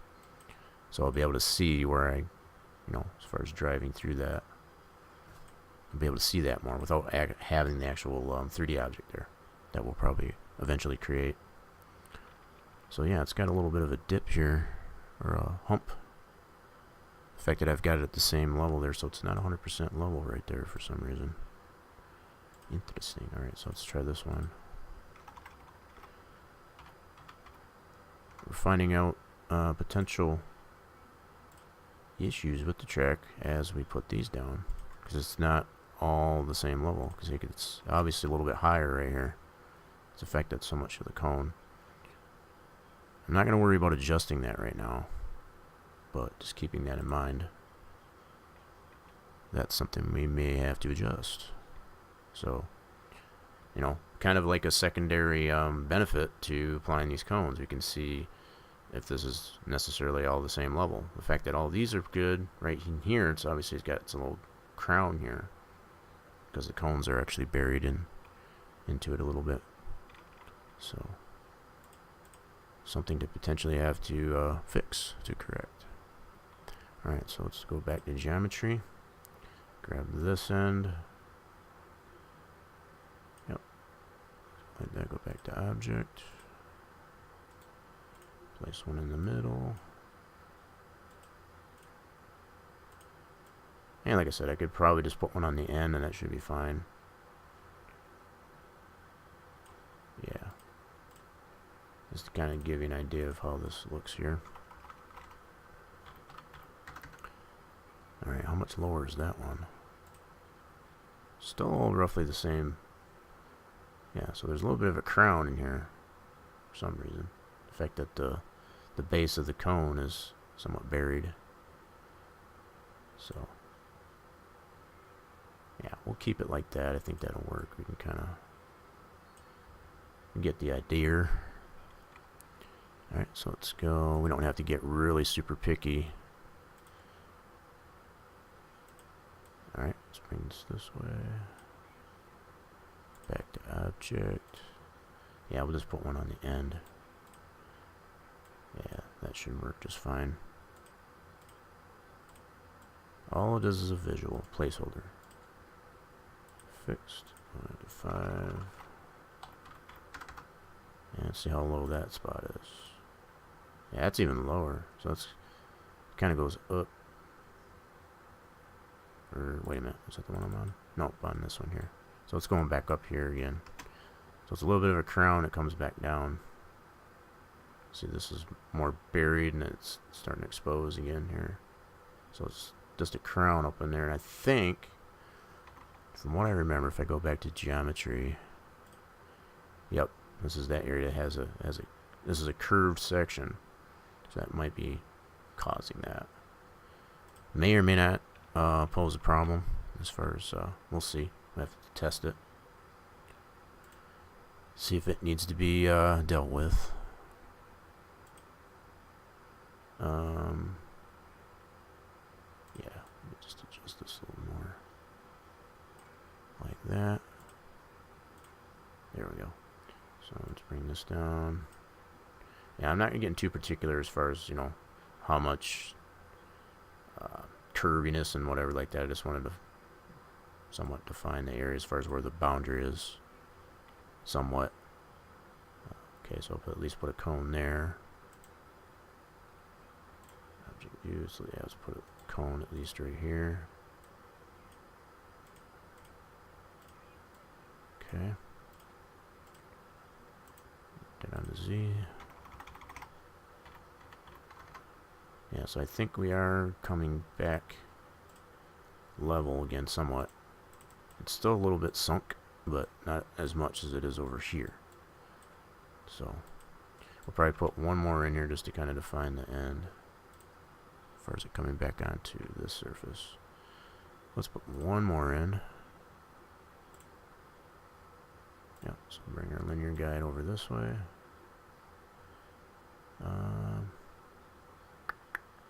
Well, maybe I'll put two in. I'll put one here and another one there. It's got a little bit of a curve here. I'll try to define that at least a little bit.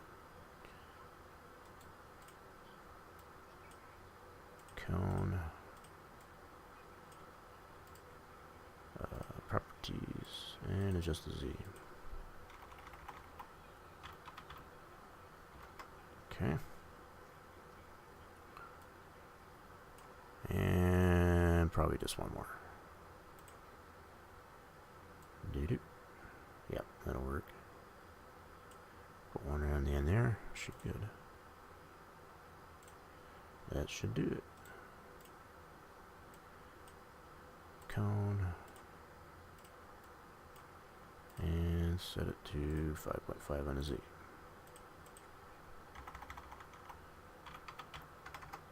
Okay, so I'll just get that right there. Cool. Alright, so let's see what we got here. Yep. Cool. So we got that area defined, you know, our little chicane area.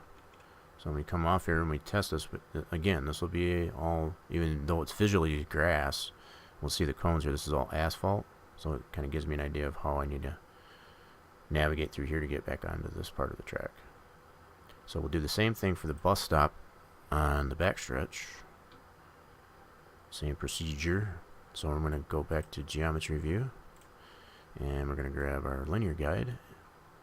Just kind of scoot that over here, like so. And we'll do the same thing for that area. And again, we're doing all of this to at least define, even prematurely, our areas that do exist in reality on track, so we can produce our setup more properly. Okay, so yeah, you can see the painted lines here as far as where that bus stop would be. So this is actually lined up pretty good here so far. So let's zoom in on this. Let's do this in first, though. Yeah, let's do it over here. And we're just going to follow these lines, these painted lines here. So I'm just going to, whoops, go like so. And I can probably stretch it this way. So we'll put 3 cones there. And I'll zoom in on this. Now the fact that there's some banking on this too, we might have to finagle that cone a little bit to get it to show. So just keeping that in mind. So go to object view. It's a cone. Yep, so she's right there. So let's see what we got to have this one at. So it was 5.5 in that other area, so we know it's probably at least that. Let's try 7. Yep, so 7 works, but let's go to our camera and scoot that over to that area. Zoom over there. Speed that up a little bit. Oops, maybe a little too high. That's a tad too high. Alright, so let's bring it down. So let's do 6. 5.7. 5.7 seems to work. As long as it's showing through there, I'm not going to worry about angling it and all that good stuff. I just want it to show as far as where it defines that bus stop area. So let's put that one there. Put one in the middle.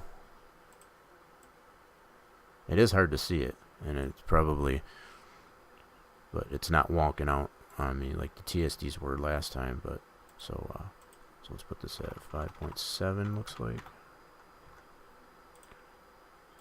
Okay. Yeah, so I'm just trying to make sure. So, like I said, I'm not worried about if it's angled and all that stuff. I just want to have it define where that bus stop actually is. So just put that there in the middle, and one on the end here. Okay. Yep. So I might not have to go quite as high on this one here. But I'll still put it at a 5.7 just to see. Yeah, so I probably don't need to go quite as high because it's lower right here because it's banked there. Yep, so this one's way up in here. Okay, so let's bring that down. We don't want it that high. Don't need it that high, so let's do... This one probably only needs to be like... Wow, 3... Something like that. Yep, so the fact that we do have banking here, it's higher here than it is down here in the apron. So you don't need the height to be quite as high. So I guess this one's up there too. Okay, so let's bring this one down as well. This one here in the middle. That's up a little too high. Well, at least try to follow the slope there just as much as possible. So that's 3.2. Let's do this at 4.5. Yeah, it looks good. That's good. So yeah, as we're coming down this backstretch here, we'll be able to see where it comes down. Whoops. Let's slow that down a little bit. Yeah, there we go. Yeah, so as we come down this straightaway for the backstretch here, we'll see where we need to turn. Yeah. These cones will help determine where we need to get off onto the apron area there. Okay, back to geometry view. And I want to adjust this end, swing it over this way. Yeah, so I'll just put a cone there. I don't think I really need to put, I guess I probably could. Yeah, maybe put a cone here just to kind of define where that region is. Yeah, I could probably do that. Or another thing I could do, because I did define this, I guess I didn't. Bugger. So I'll probably have to put, I'm probably going to have to remove some of the white line. The painted white line, I'll have to put like a TSD here, fill that in. Yep. So I'll have to remove it from, hold on a second, what do I got here? Yeah, so probably what I'll have to do here is remove the painted line so that it doesn't show up in this area. And I'll have to put a TSD in here for painted line. But, okay. Yeah, for here, I can just take it right out. That's not a problem. Alright, let's get our cone defined first, and we'll deal with that. Alright, so go back to object view. Let's put in the cone.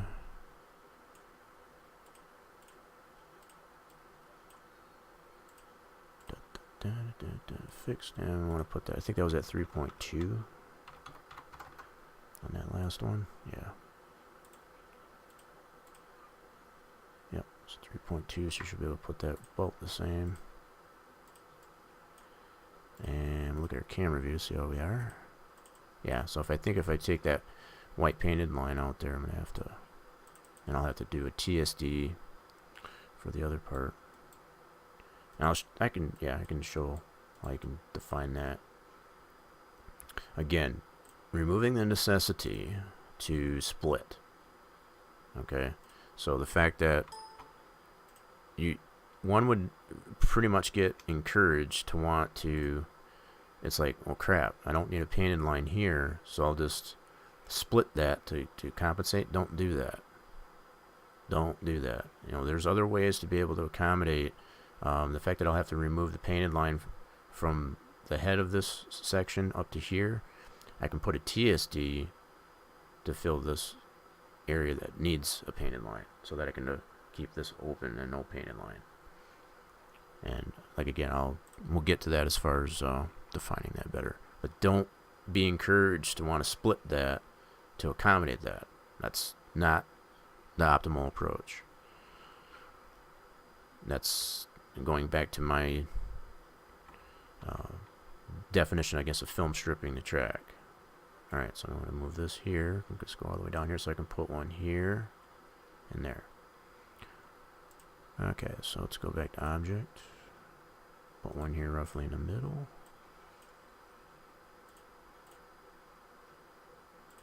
Okay, and it should be still at 3.2.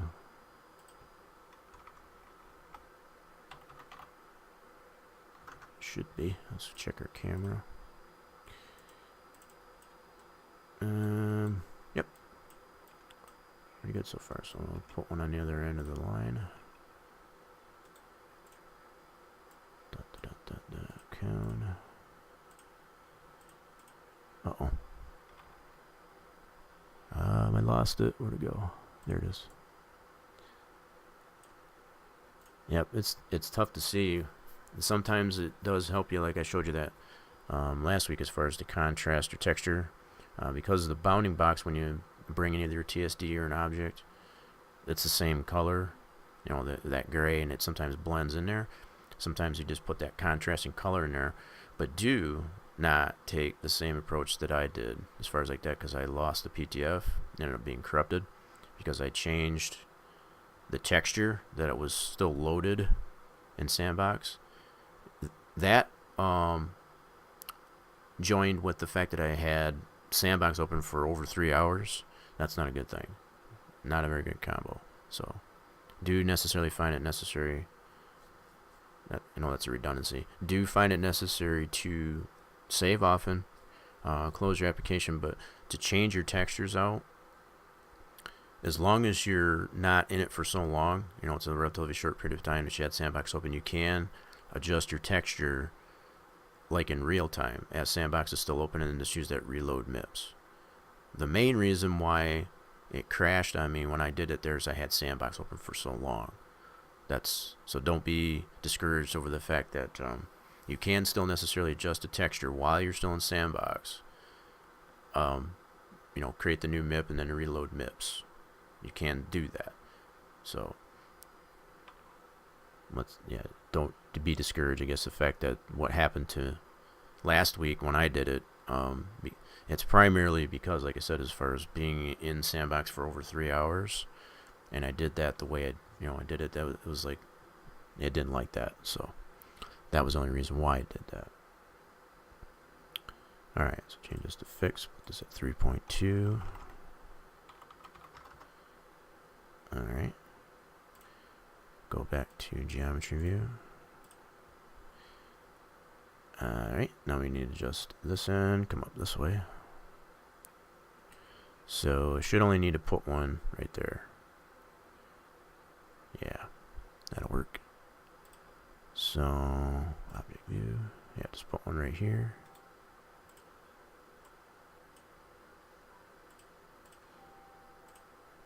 Yeah, I do hope this process here is kind of making some sense, though, as far as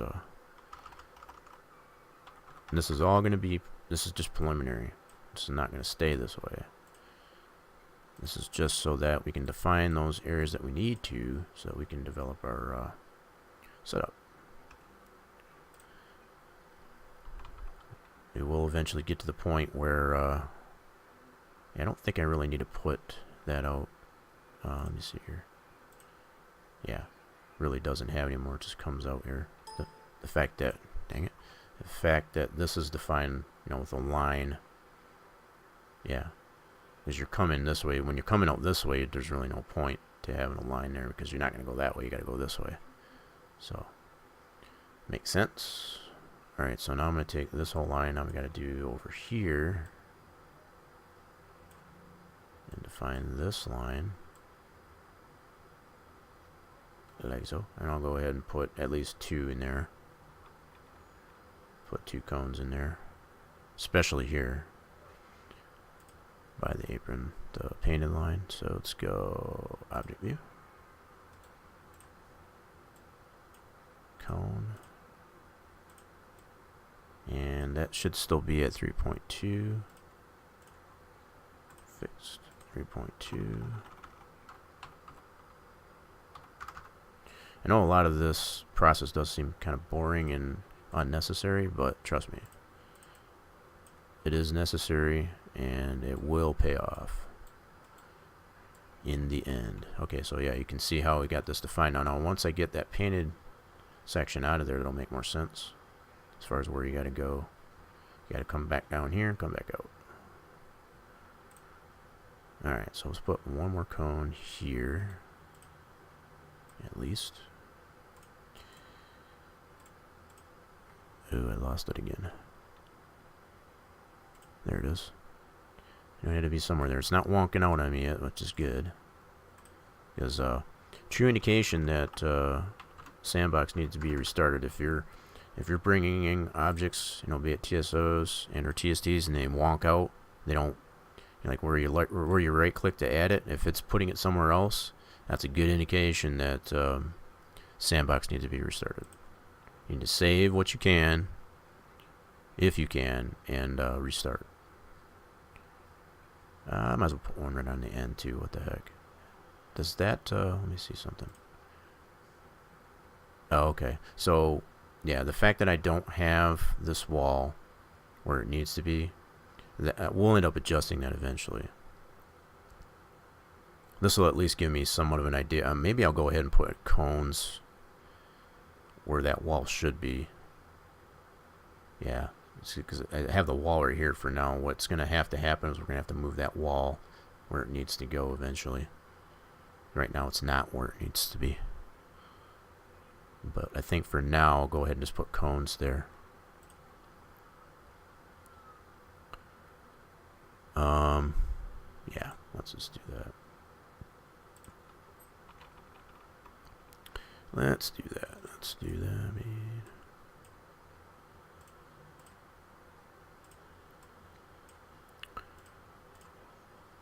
okay. So I think we should still be at 3.2. Excuse me. Check that out. Let's see here. Yep, that should still work pretty good. Cool. Yeah, so I'll just put that there. Yeah, that wall needs to be right up in here, so got way too much there. Alright, so let's go back to geometry. Gosh dang it, I keep doing that. Alright. So now we move this point, and we'll define this here. We should have, let me see here. No, we don't. So we'll put a cone there and there. At least.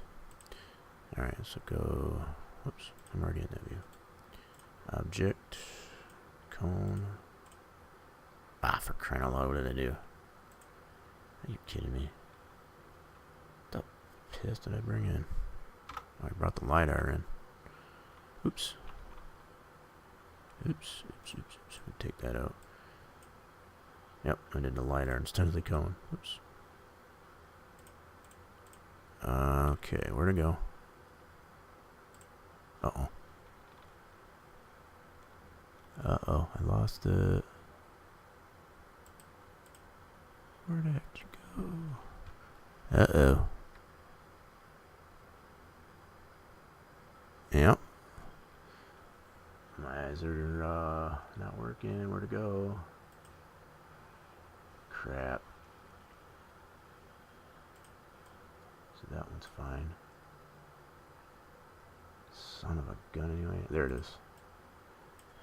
Yep. I thought maybe it wonked out at me. I was freaking out. Thought I was going to have to use my little safeguard there. A little trick. Alright, so let's put this at 3.2. And put one on the very end.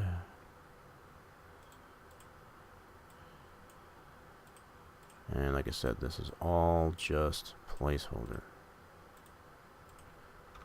for the time being. So 3.2. Yep, so I'll go ahead and build that up that way as well. Yep.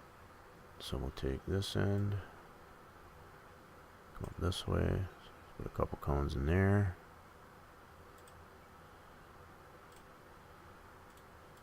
Okay.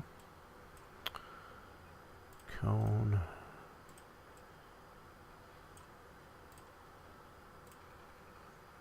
Alright, just checking things.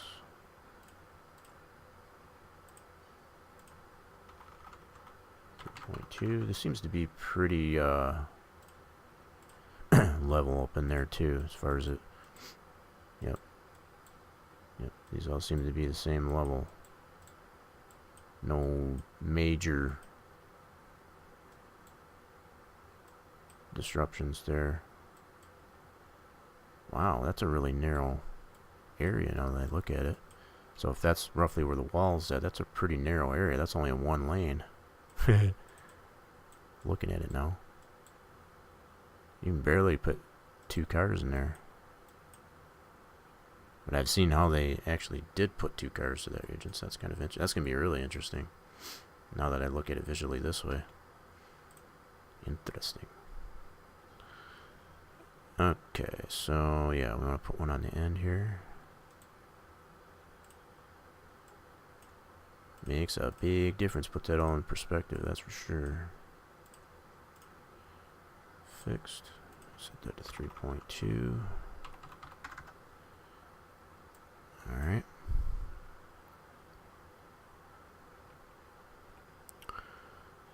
Alright, now we want to go back to geometry. Take this end and bring it up to here. So I'll probably just put 1 cone there. That should be fine. Yep, just 1 right up there. That should do it.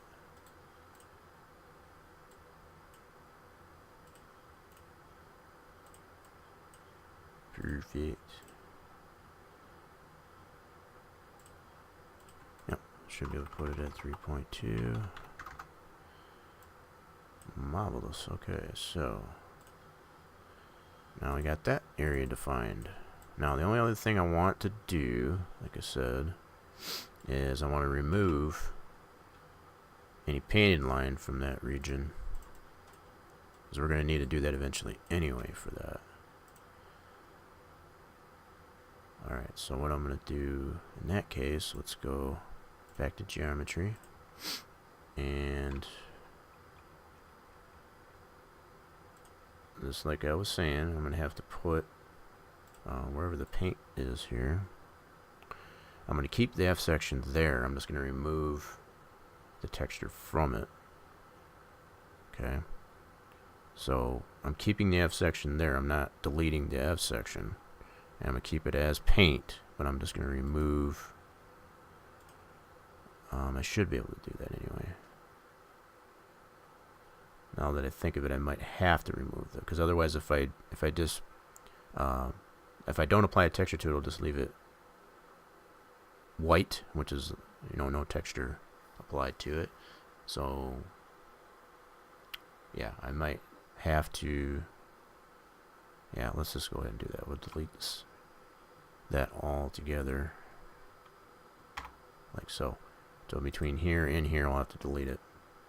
And then what we'll have to do is we'll have to put a TSD to define from here where the F section ends up to this where it should be open. And that's easily to do. What I'm going to do first, though, I'll take that out. We'll take out what we need to here, so I can do the same thing here. Take that out. Take this out. So that opens that up.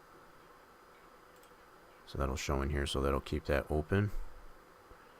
And then I can put, I'm going to go ahead and save it first.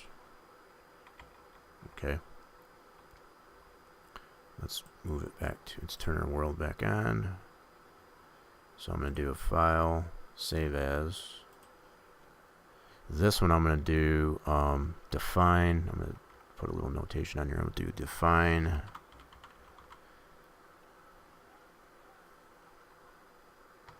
and I'll just put chicanes.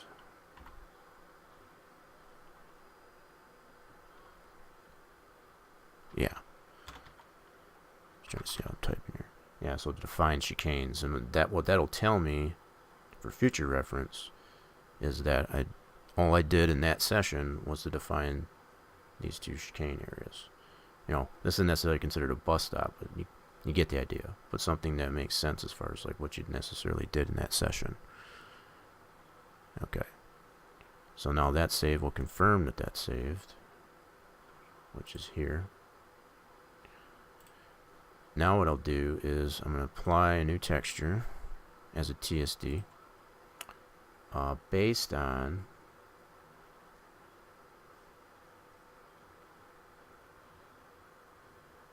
and I guess I do have it in there already because I use that as the start finish line. So yeah, I can use this same, so I don't have to add anything. I can use this same painted line here. Yeah, so that we can find another use for that. Awesome. We still got it saved anyway, so that's nothing that way, nothing bad about that. So now what I need to do is go to track surface decal editing view, and we can use that. We know right where the end is, so we got to create a TSD based on this to that. Now what I haven't done yet is to adjust the thickness of this painted line. We're going to do that once we do this, so that we can create the thickness for the TSD the same. In fact, let me go ahead and look at this thickness here. We got it at, yeah, it's way too thick. Way too thick. Okay, so it's 3.0 on this end, so 2.5 there. Let's just start the preliminary process of, so I'm checking the head and tail, the thickness is up here. And I'm putting it at a 0.25. Roughly. There we go. So I'll have to do that all the way through. Okay. So effectively got it on that end as well as this end. So now we know what the thickness of that TSD needs to be. So if we go back into track surface decal, and we need to make it that thick and up to at least this point. So we'll go like this. We're going to add TSD paint white. Brings it in on that size initially. So now we can do width as, we should be able to do that. Oh, it's at 1.25. Is it, what the heck? Yeah, so we can just take the 1 off it. So that should be the same thickness. Yep, 0.25. That's what this the thickness we got here. That should match. So now all I have to do is just rotate this 90 degrees, so thereabouts. And you can either use the slider, or you can manually type it in. So we can do it like that. So that should line up. Now we just got to adjust the length. So in this case, and I can use the linear guide, but in this case I'm just going to go ahead and adjust it this way to see how long we need it to be. But like I said, I can't necessarily use the linear guide to determine how long I would need it to be from here to that cone. I'm just going to keep plugging numbers in here until I get it to where I want it. So you can do it either way. No right or wrong way. Alright, so 25 might be a little too long. Let's try about 23. Too short. So let's do 24. That actually doesn't look too bad. Not the hef bad. Alright, so let's go here. Let's check the camera view. So yeah, this is one way that you can adjust the as opposed to splitting the track to accommodate, I guess, that. Okay, so from here, what I can do is just adjust it on the D-lat to kind of get it to line up a little better. So I can do it like this. So I can adjust it manually this way. So our D-long, again, you can type these all in manually to move this up or down. So I'm just typing in manually. Okay, so the D-lat we want to do, that's the side to side.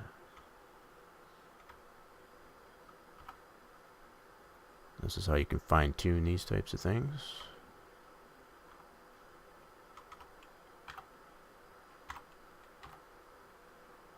Whoops, 6, 8. Oh, I took too much out.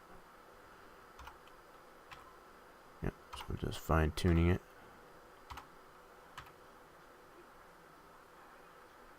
That's actually not half bad right there. Okay. Not too jabby. Let me adjust the D-log just a little bit more. 48, 49.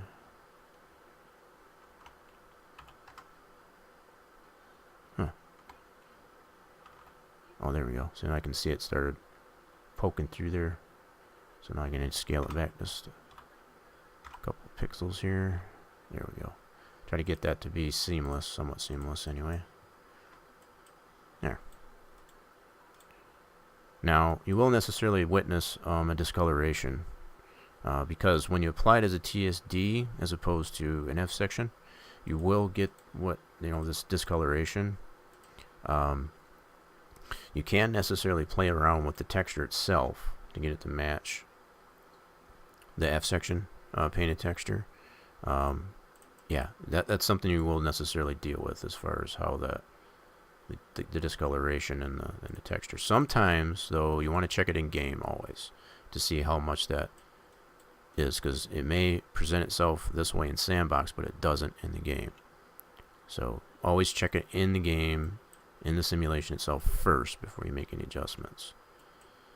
But that is a common thing that does happen with using TSDs in comparison to lining them up with F-section textures. You will get that discoloration, and that's just a product of how the TSD is produced, in that view that we're in right now, in the track surface decal, and the geometry view, which would be the F section. So the fact that from a distance here, as you look at this here, it blends in. Yeah, the fact that we put that at a 0.25 on this end, we made our texture size, the width of it, the same. It lines right up. So that's a one-to-one representation. So now we've got this defined more as far as where that opening is here. So we shouldn't have to do anything on this part here. I guess we got a little bit right here that we can fill in if we wanted to. Okay, let me go back into geometry view just to check that. Let's go back over to this end. Yeah, see, we could necessarily fill in. Actually, no, let's do it this way. So turn that off. Yeah, so we can fill that in. Yeah, as far as from here to here. Because there is a white painted line there, so those are smaller sections there. So that would require, do the same thing we did on the other end, as far as to adjust the thickness of our painted line. Yeah, way too thick here. So let's adjust this.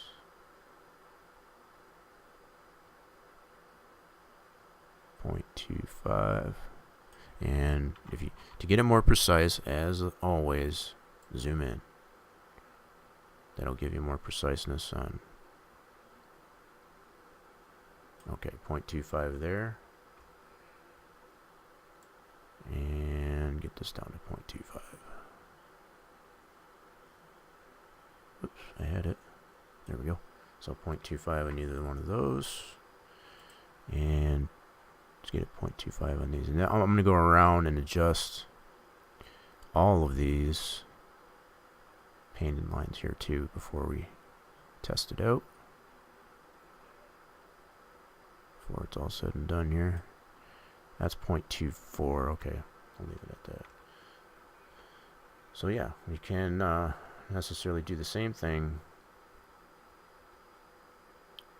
for, yeah, just fill that in there. So we go to track surface decal view, like so, and we'll fill it in with that too. And this will all be probably placeholder as well. We'll probably have to adjust these down the road as well. But alright, so this, we're just going to take the 1 off the width,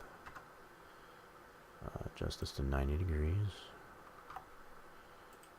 line it up with this, change our length,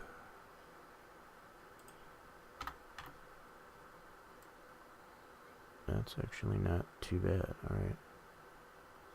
So now we just want to fine tune it. Adjust the D-long and D-lat. Okay.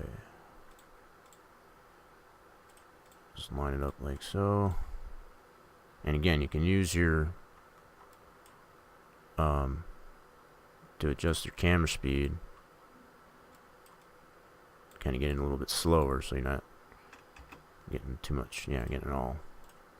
Slow that baby down. All right, so let's do D-lat first. Oops, too much.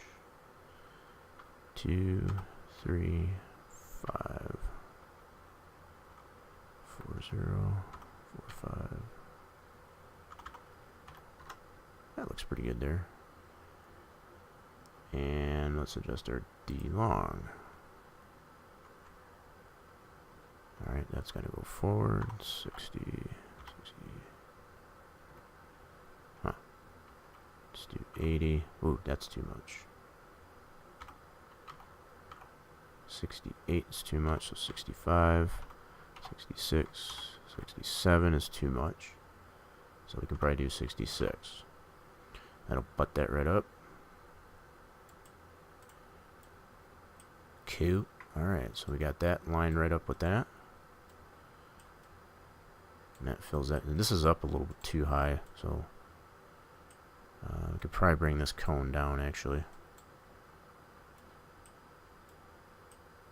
Yep, maybe a little bit. Yeah, the fact that it's not angled, all that stuff, it's not right on the end of that cone, even though it does look like it is here. So let's go into object view. We'll just adjust this a little bit. Just to accommodate it a little bit. So let's go into here. Let's bring this, oh wow, 2.8. There we go. And we'll play around with this a little bit. So let's do the pitch. Roll. There we go. There we go. Just kind of get it to cover that end there a little bit. It's not going to stay there, trust me, but that's... I don't know if it did that the same here, too. Let me speed this up here and see. Whoops.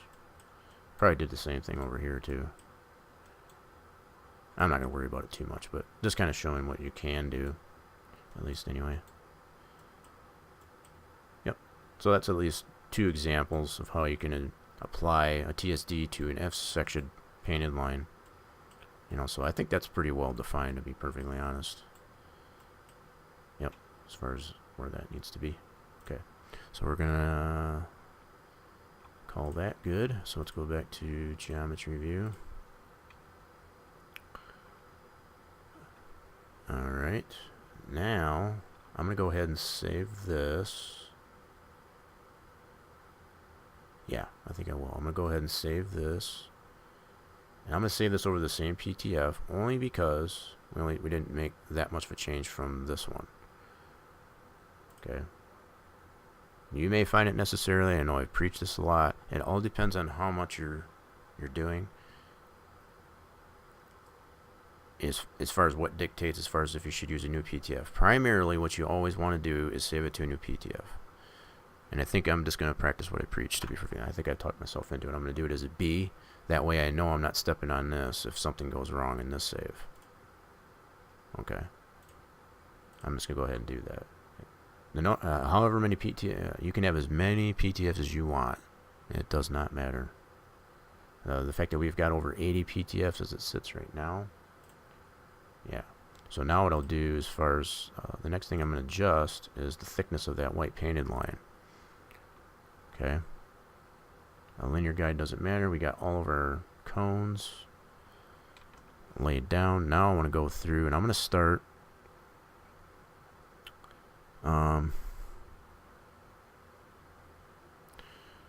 yeah, I'm going to start over here. I guess it doesn't really matter because I don't have a painted line here, so okay, we'll just do it from here. That's fine. We already got this all defined. We started with this one that should be 0.25 on that end. That's fine. So we need to get this tail, which is here. Alright. So we're going to adjust this end.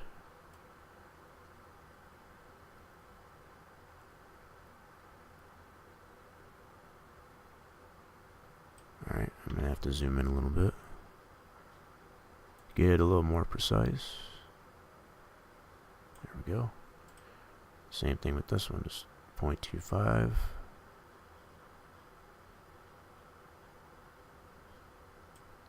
You don't have to be perfect, get it at 0.24, but you know, get it within the reason there. The fact that it is way too thick, and it shows actually on the track. Oh, that was too easy. Some of them will kind of just fall right into place sometimes. Yeah, that was 0.65. Holy crap, that was way too thick. Yep. And I've noticed, and I pointed this out last week too, that there is a double white line for this. Let me see if I can bring this up. There is... I probably don't have it pointed to that, but yeah, let me go back this way. Yeah, so if I go into this...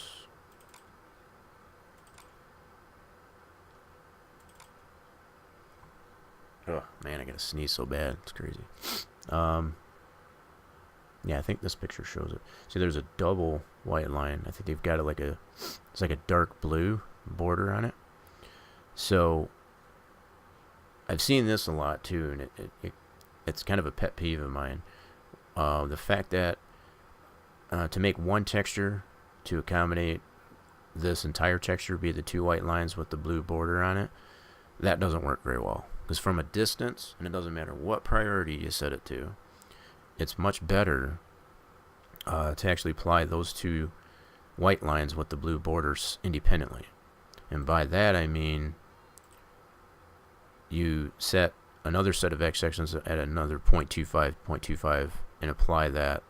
So have two white lines. You know, the fact that these don't have the blue border, you could put that in the texture, which we'll probably do eventually. But make another set. So do another F section and create another 0.25 from that. Don't try to put it all in one, because I've seen a lot of tracks do it that way, where it has the double painted line. When they put the two white lines, even if it has a border or not, from a distance it looks like doo-doo. Okay, so it's best to make these lines, you know, because of the way those textures are designed, you know, the way they're created, do them independently. You know, it doesn't take that much more to add another F section and then make your texture to accommodate, I guess, it that way.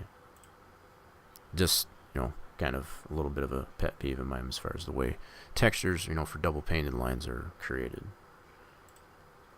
Alright. I don't need that. So we're just adjusting. Alright, so we need to get this tail end. Set that to 0.25. There we go. Yep. So yeah, you can tell that's way too thick. Way too thick. Alright, there, 2.5. And I'm still reserving myself from snapping the X section, so we still have some adjustments to make to the bumpiness that does necessarily exist in this area. So I'm reserving snapping this F section, you know, and getting that all snapped, and leaving that padding in there, at least for now. Once we get it, you know, some of the bumpiness sorted out, then we'll concern ourselves with getting all that done.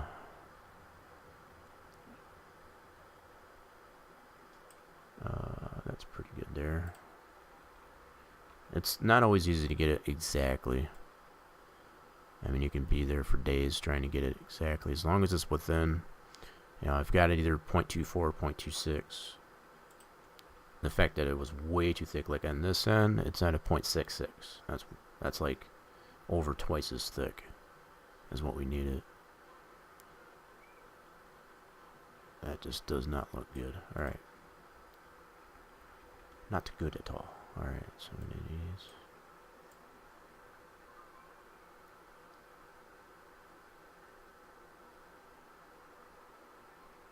Okay. I got a lot of padding on this one here, I just noticed. Probably more than I actually need for from the X section, but we will get to that eventually. So yeah, this is where I stopped it. And we will be adding painted line, I guess, to this area, but the fact that it's defined well enough as it is, you know, with the grass there. So, but eventually that will get defined with some painted line there. Eventually. Okay, so now we want to get over here. This was all done last week. The only thing we did not do is get it. Yeah, so now we have the opportunity to do that.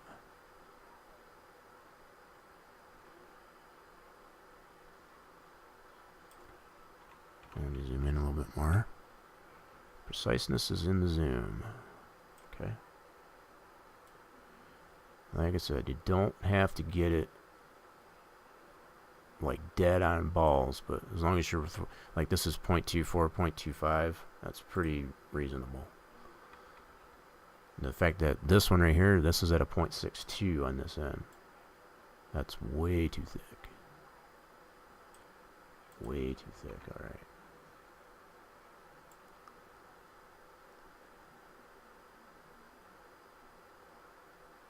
And I'm, like I said, I'm just looking at these numbers at the top here. It might be hard to see that in the stream there, but that's what I'm referring to as far as just putting it at a 0.25 meters, or roughly there.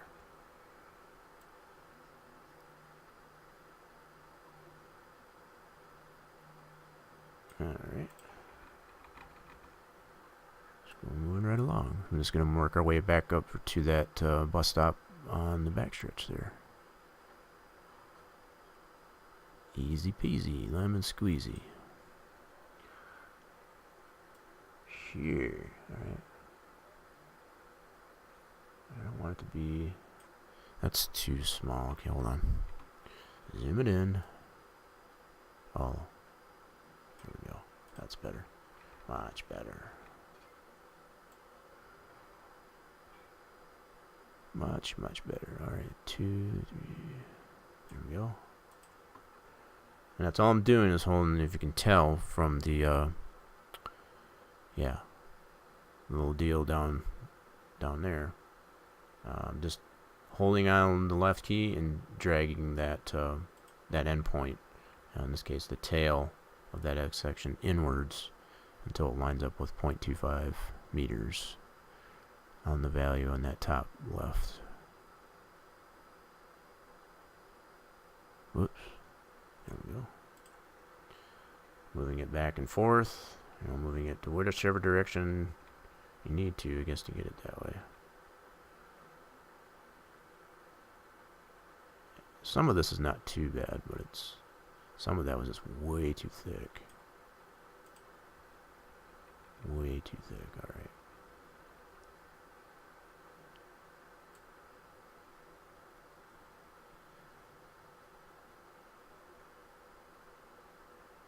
Okay.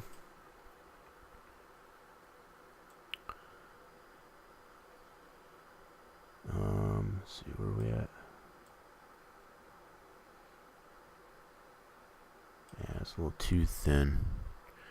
So I'm going back here.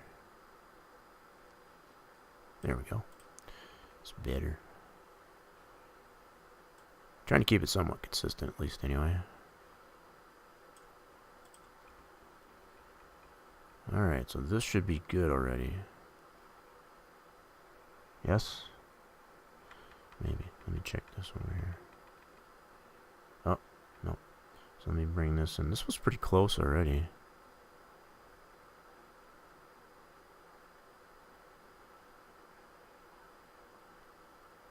Yep. Probably worked like that. So this one, I'm trying to think of which one. Okay, yeah, so here's where my TSD is. That's where I stopped at. So that's already done. So all this is already done. So we're back right where we started. So that's all good. So I'll save this as a new PTF as far as all that adjustment. So that'll look a lot better as far as the thickness of, because even in the camera view, you'll notice that too, as far as it being a lot more. Yep. So if I go over on this side, you can see how much cleaner that looks. You know, the fact that there's a double line there, and it does necessarily look like both lines are probably the same thickness, so it'll be a double of that with the border, as you can see here. If I zoom in on this, yep. So it's pretty thick. So it's got like a blue in the middle. The white might necessarily be a little bit thinner than the blue. So the blue is probably the 0.25, and then the white is probably slightly less, probably like a 0.20. So overall, it's probably between 0.25, 0.20, so it's probably like 0.50 total thickness. Yeah, thereabouts. So eventually we'll get it that way, and then we'll get this defined on the where the grass is as far as the yellow line. Don't have any of that in there yet, but we'll get there. It will get there. Okay, so we want to save this as a new PTF, and I'm going to define this as adjust apron line. So let's do ADJ apron line. That'll work. So now we know what we did there. So confirm that that's saved right there. So there's our new PTF. Good to go. So now what I'm going to do, since I haven't had a break in a good 2.5 hours, I'm going to take a short little break and take care of some business, and I'll be right back, so don't go nowhere.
Alrighty, folks, we're back. That's it for that little bit of a break. Okay, we should be good to go for a little while now. Alright, now that we have the track is saved, as far as the PTF goes, the only thing that we added was the cone. So that's something that we keep track of as far as what we've applied new to the track, which is in this case only happens to be the cone. Okay, so we're gonna go ahead and close this. Alright, get right out of Sandbox.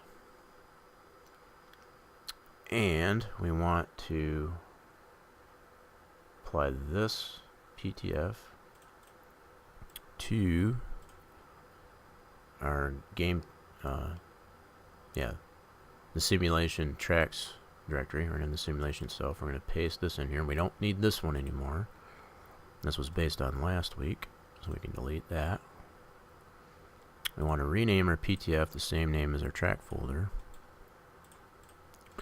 as always.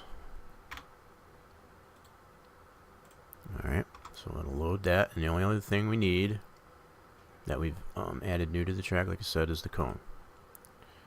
So we go into here, we're going to copy all of those things for the cone. In this case, it's just the object itself, and it's got 2 textures to it. Okay, so we put those in here, so that should allow the track to load.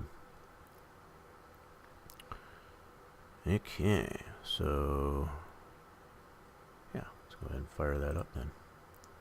Let's check it out. We'll hold on to that for 1 minute. Let's actually go back this to my track projects folder, and we'll go back to here. There we go. So we can have that ready to copy those things over once we confirm that's all good to go. Okay, so we're ready for this. Cross the fingers. In fact, we haven't used that in a while, so let's see if I can let's see if that's actually still yep, that's still a thing. Let's cross the fingers. Alright, here we go. We gotta load up Profiler. Boom, let's go. Testing mode only, still for this point. We don't have a picture yet, but we do have that all adjusted there. And it loads, so that's good. Make sure we have our setup. That's all good to go. Okay, let's go ahead and take a lap around this thing. Let's change the view here. Alright, so now we're going to try and do this lap for reals first. How we need to actually navigate it in reality.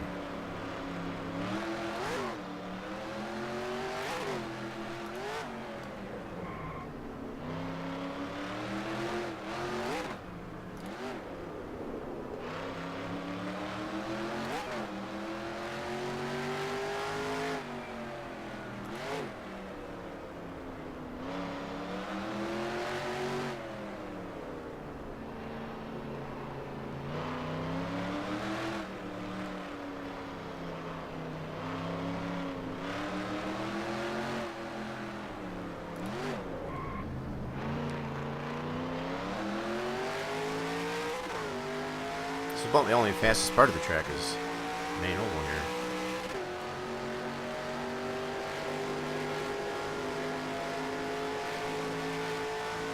I gotta slow up here. Oh man, I just burned through that. Okay, I knew it was there, but okay.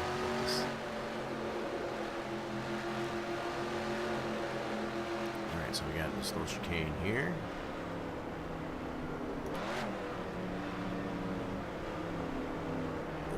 This region. Right.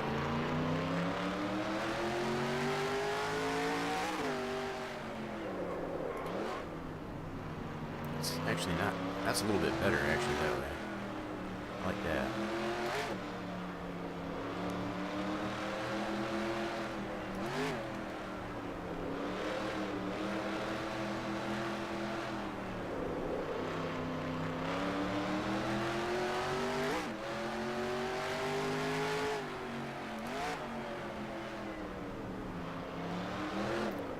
staying in second gear for the most part through this area.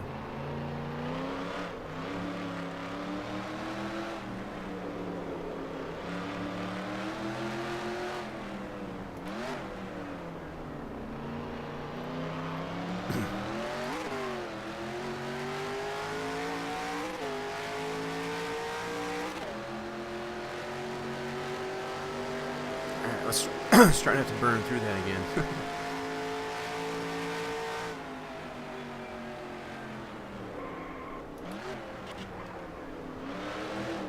A little better. Not quite fashionable, but a little better. Yeah, we definitely got to take care of the bumps through there.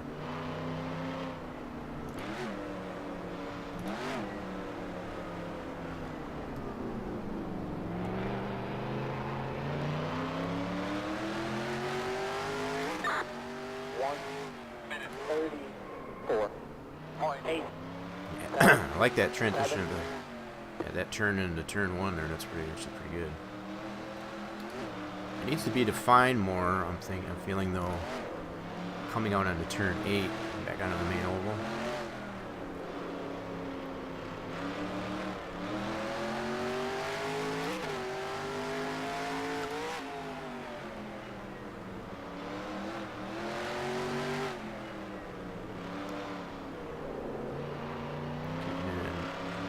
Second gear.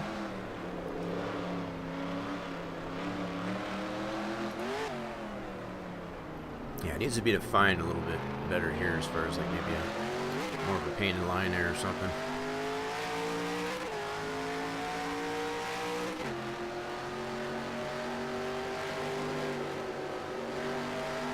Alright, let's see how much better we can get from here.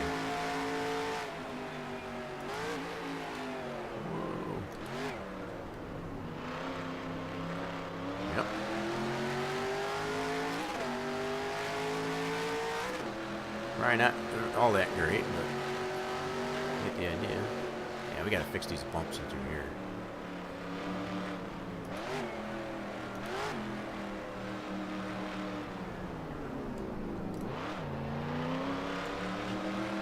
Cool.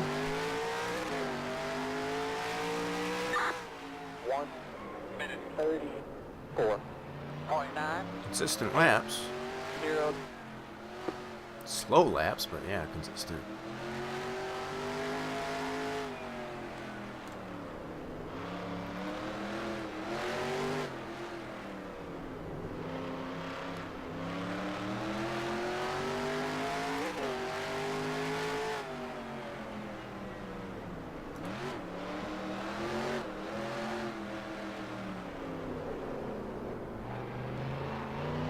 Slowed down a little too much there.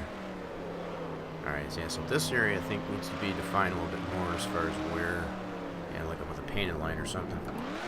It's kind of way open there, but I think that that wall needs to come out more too. We're gonna have to look at that. I 100% remember, but I have to look at that area. I feel the setup's actually pretty nice though. Bust out here. Yep. Transition's nice.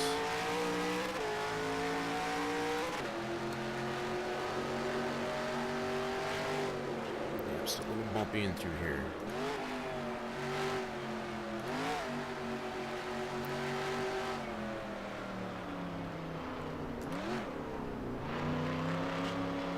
Cool. A little bit of a transition.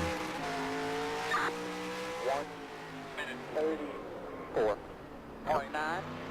Definitely consistent laps. About 134 for me. And that's probably about where I'm at as far as when it comes to road courses. All right. So let's take a look. Let's also replay here a little bit. Set it back to the beginning here. Yeah, the setup feels really, really nice. Having those visuals in there for the cones, for the chicane and whatnot, that's a huge improvement as far as being able to navigate the track.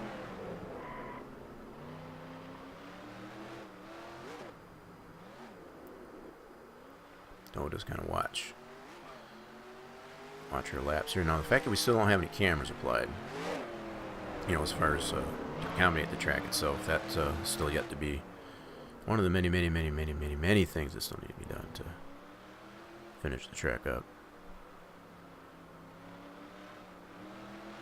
Definitely one of the areas I feel needs to be next to the bumps that still exist in 16 and 17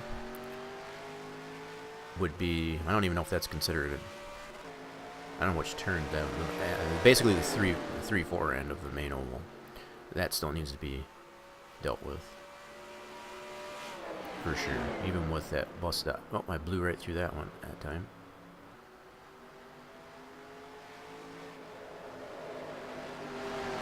Okay, I think that's enough. Just wanted to get an idea. I think we've got a pretty good idea of what still needs to be adjusted. The fact that the track is loading with all of our changes made so far, that is a huge plus. Okay. So what we'll do is we'll go ahead, load up Sandbox. And now this is a fresh session. We want to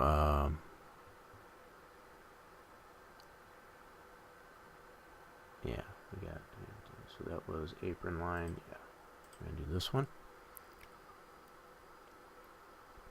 And I'm gonna go ahead and unlock geometry here. I'm gonna take a look at some of the bumpiness that does necessarily exist in that region. That does necessarily, but I want to also look at I think this wall needs to come out. Let me look here. Yep, so that does need to move out this way.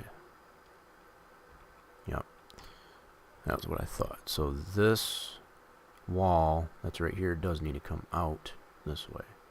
There's way too much. Yeah, so the wall's right here. I've got it currently right here. So we do need to move that in. Okay. This here is not too bad, but necessarily all this does need to get moved in. Okay. But I do feel the other thing that does need to be defined, and I don't know if it's actually that way for the actual roval itself, the fact that when you're coming out here, it's so open here, and I see how this is, the white painted line only comes up to this point, so the fact that I've got it coming up to here, it's all open right here, so I don't know if it would behoove us, whatever, to be able to put some type of painted line to come up there so you know.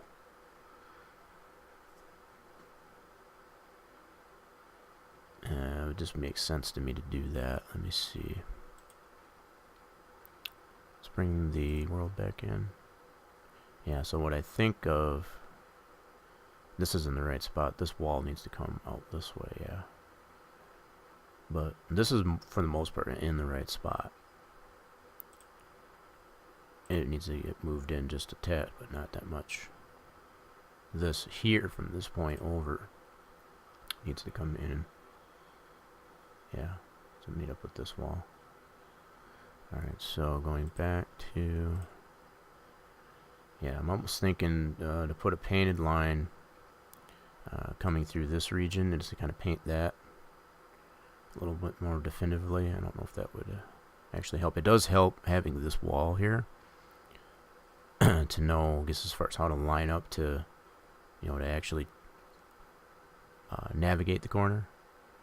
Without having this here, it's really hard to tell. So the fact that we've added this in there, that's a huge plus. I think once we get an object in this here too, you'll kind of get a tunnel of sorts through here to be like, okay, I need to stay right in between here, so that when you come out here, you're in first gear. Just get right up on here, and you can see that break in the. And I think once we got a visual here as well as here, that's going to help even more. So, yeah. Yeah, what I'm going to do, at least for now, is I'm going to see what I can do with the bumpiness that still exists in this this turn. These two turns here. Now I'm trying to think. This here should be considered 16 or 17, so this would be going backwards. Yeah, where the chicane is, that should be 17. I'm thinking. No, I've got a little diagram here. Let's see. Yeah. Yep, so this is 15, 16, 17. So that's considered 13, 14 when I need to adjust, as far as the bumpiness through there. Okay. Alrighty then. So let's do that a little bit. We got it unlocked. Just reassure that it is unlocked. Okay, so I'll probably end up ending this right at about the 3-hour mark. I'm not going to go much over that. We went well over 4 hours last week. We got a lot accomplished here. I feel like we got a pretty decent setup. I feel the times that we're getting on it based on that are pretty solid as far as my capabilities, at least anyway. I can only improve from that, obviously. I think I'm focusing too much on the problem areas of the track more than, trying to do focus on doing a, hardcore qual lap. So, alright, so let's turn on the height view. And we'll deal with that at least anyway, some of the bumpiness that's in 13 and 14. Turn that on. Let's go over here. Okay.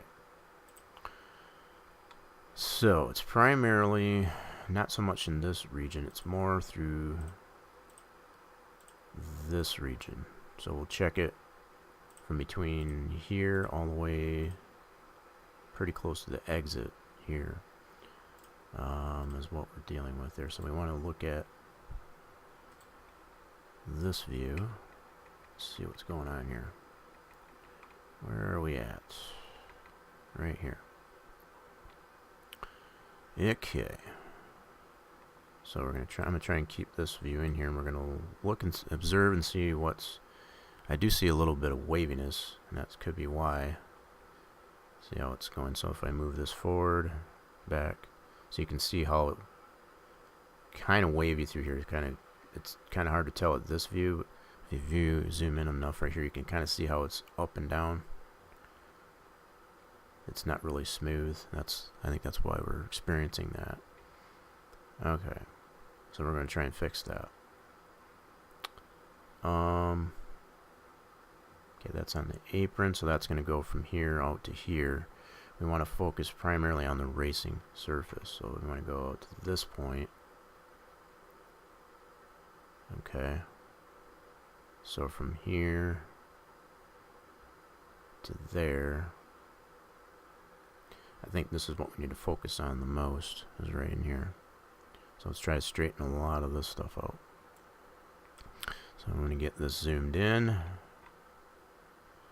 And let's close this up just a little bit. We don't need that as much. So we're just going to try and smooth a lot of this out. It doesn't take a whole lot either to... let's go back. Yep. So yeah, there's quite a bit of bumpiness in there. It doesn't really look like it, but this necessarily translates as bumpiness.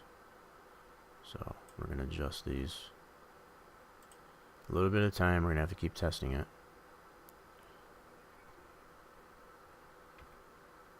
Okay, we'll go back a little more. Oh yeah, big bump in there. Holy smokes. Holy smokes. Alright, I don't want to make drastic changes. It's not huge bumps. It's just minor bumps, so we want to be really careful how much we're moving these. Very, very delicate. Let's see. Yep.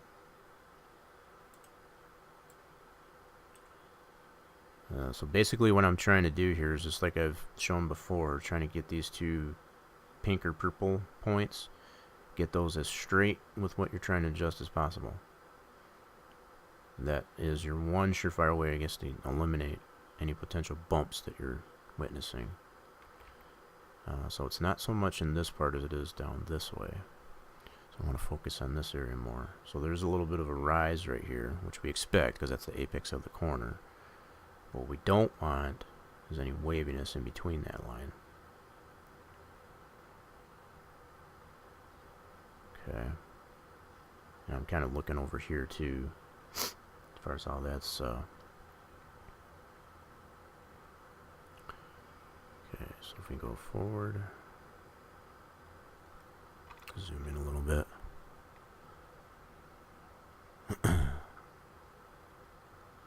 Yeah, so I'm just going to adjust these very minimally. Not going to get too crazy with it. Alright, let's go forward here more. We're going to have to test this several times, more than likely. It's going to take several tests to see if we've gotten the bumps out of it. This is probably a really tedious, very tedious process as far as to get any bumps that you're witnessing in there, because it's really hard. You almost have to zoom in as close as you can to fine tune it. Yeah, there's a little bump right here.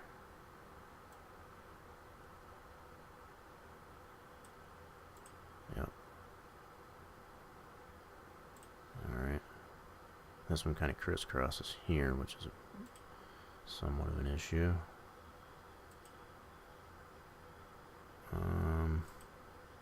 I don't want to adjust this too, because then we're defeating the purpose of our LiDAR. That's the other thing too, so we're just making really, really fine-tuned adjustments. Very minimal. And then we'll test several times. Okay.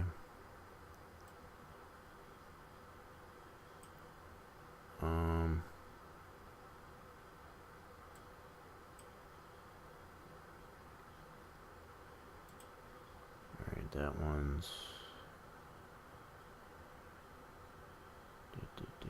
I'm just looking to see how straight it is. That's what I'm mainly focusing on. I don't want to adjust it on this point as much, if I can help it. But I do notice this one's a little bit... Yep. More than likely, we want to keep these as parallel as possible, I guess, if anything.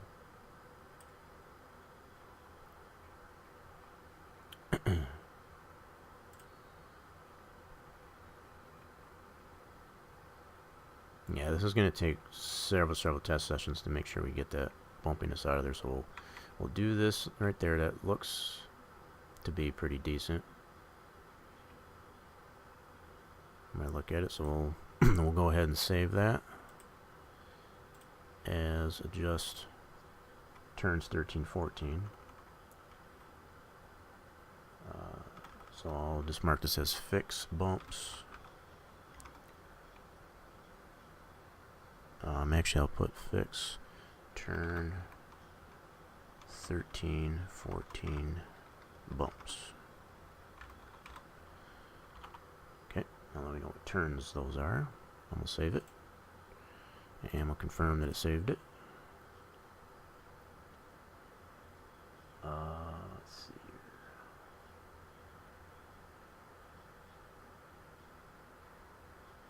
Yep, right here. Yep, so it did save it. That's good. So we'll go ahead and close that out. And we're going to take this PTF that we just saved and put that into our game track here. Delete this one. We don't need that anymore. We've already got it backed up. In our track edit folder. Whoops. Gotta copy the track folder name. Copy. Oh my goodness. What the heck did it do there? Oh, thought it changed my location. What? Okay, so copy that. Rename this. So now we can test that out. Which we'll do right now. It's just that simple. So we'll load up the profiler. And here we go. So we're just coming up into 3 hours now. Just noticing that. I'm going to be closing this up pretty soon here. I want to save some of the, because what we'll get into next week is, now that we got the setup, I went over the changes, I guess, as far as that were made to the INI. What we'll focus on next week is getting such things as our pit stalls, starting grids, at least as you got the two different starting grids for full pace lap and the half, so we can get those set up, and possibly doing like some camera views and stuff like that. But we'll need to add other aspects like the start finish flaggers, the pit flaggers for the entrance and exit and things like that. That's a lot of the things that we'll go over next week as far as to get that ready. So pace stalls, grids, starting grids, start finish flaggers, pit flaggers, those are the next key things that you need to have in there to get it race ready, as far as to have all the other things like caution lights and track condition lights. That's not 100% a necessity. Those are more or less an aid, I guess, as far as when you're navigating the track to see what's going on or other places of the track besides the start finish line and or pit road. So those things are critical, that you do have to have. The other thing is, whether or not we get into it next week or the week after, we'll have to develop the LPs for the AI. So that'll be the other critical piece between those two aspects: pit stalls, starting grids, start finish flagger, pit flaggers, and then the LPs. Those are the next big chunks of information that need to be done before it can be considered a usable track. And then we can focus on other aspects as far as like visual cues, as far as our gaps that we have between turn 1 and turn 8, coming off the main oval and back onto the main oval, and other things such as the chicanes. Those will be 3D objects, as well as the bus stop and things like that. That'll be all.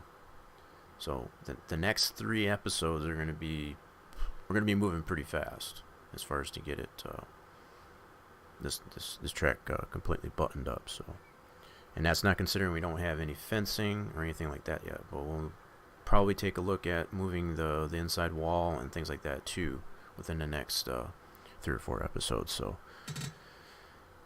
we're moving right along. So let's go back into testing session here, and we'll load that up. Okay. Alright, so let's go in and drive. Let's see how we are.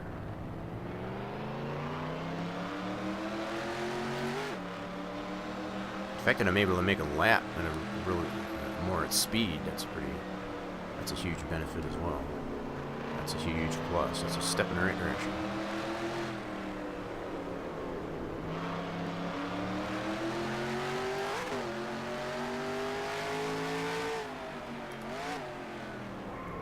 Kind of overshot that a little bit.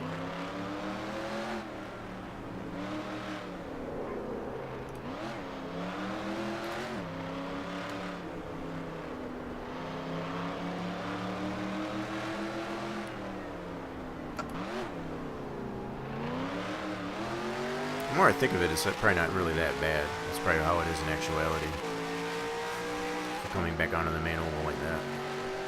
This is pretty smooth over in this area, but at turns 13 and 14, it's kind of crazy.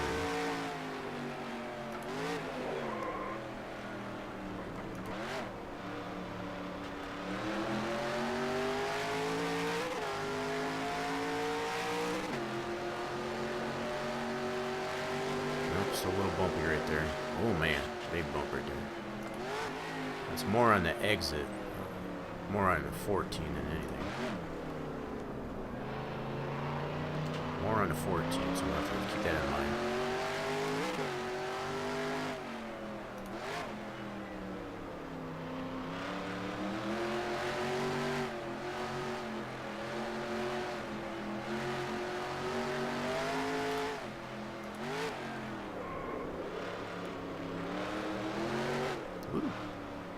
loosey-goosey there. And the gas too quick. Oh, too quick.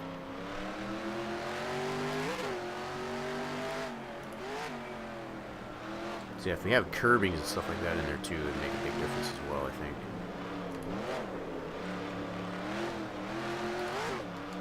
Curbings would definitely make a difference as well.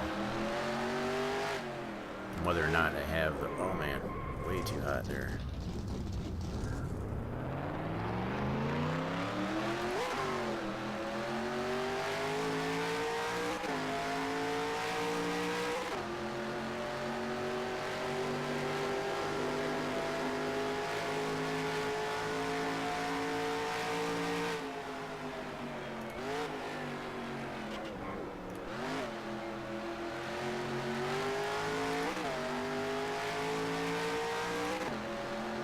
So 13 is pretty good. It's more than 14.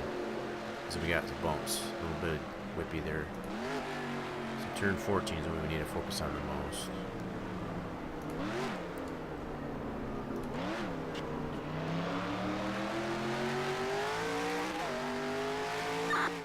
One minute 36.07. Oops. I was listening to the time there. I got off track there.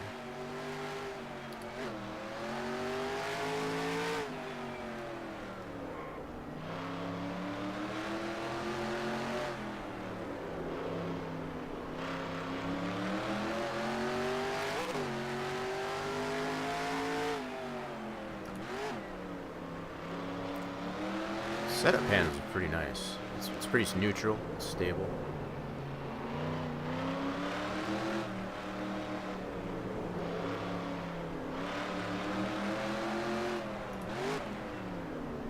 Yeah, I think that there was a visual there for that wall kind of helped too. The fact that I see it opening there, it just feels like I can go further.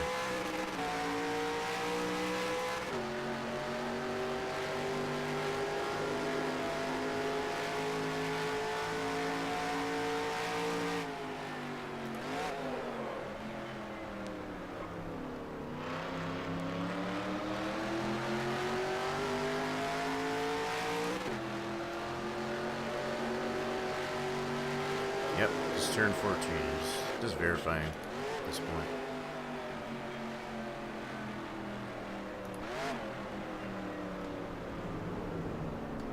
Gets through there pretty good. Transition's not too bad. 1 minute 32.9. 132, I'm actually getting better. Focusing a little bit more on it.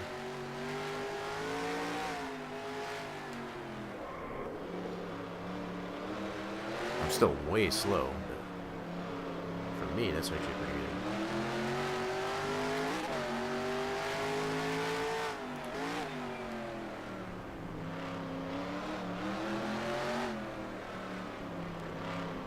Yeah, I think curbings would help a lot too. Curbings are more or less a visual cue too, as far as when you need to turn. It's kind of hard to see the actual corner.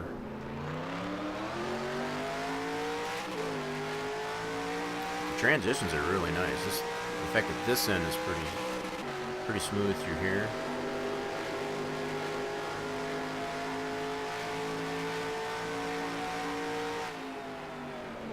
Oh shoot, burned through that a little too fast.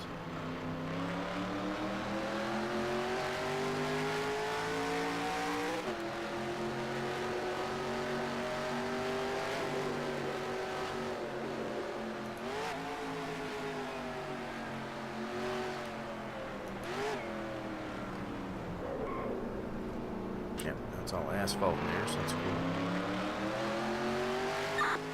1 minute 30.7. Whoa. 6 9. Definitely getting better on it. 130 now, as I focus a little bit more. So I just wanted to see how much better I could get. It feels really nice. The setup's really nice. I still got to work on that turn 14. I got to adjust that a little bit more. This turn 13 is still a little too bumpy. So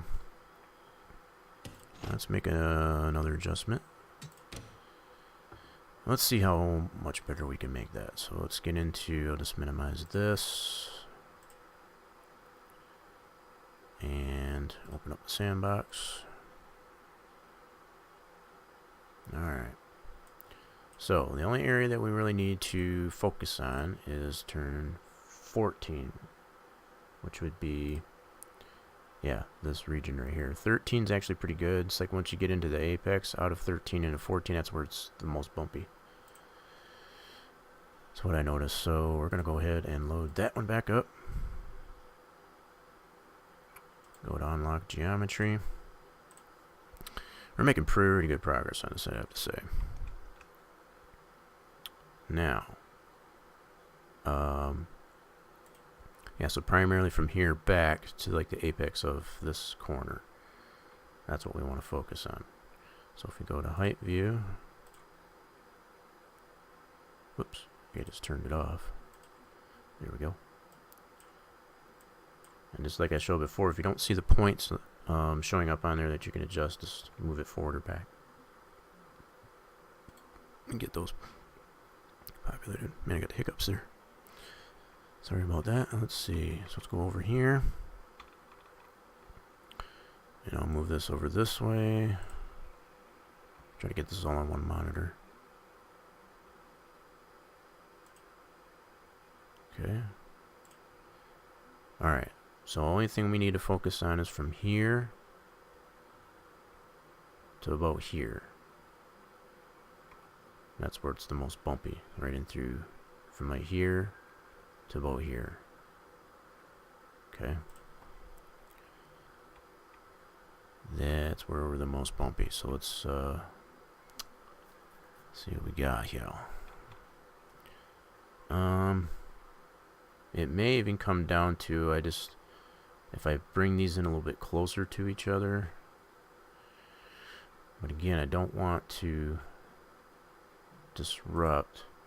Yeah, see, this end's fine. I don't want to mess with that. That's all good here.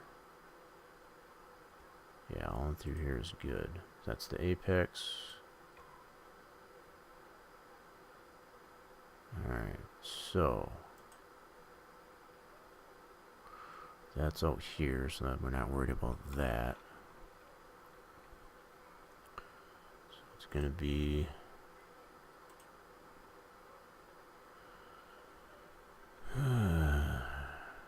I'm thinking maybe if I just bring these a little bit closer together,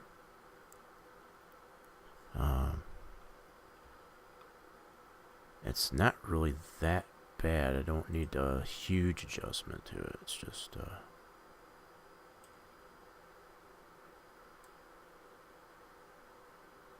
I don't want to compound the problem either.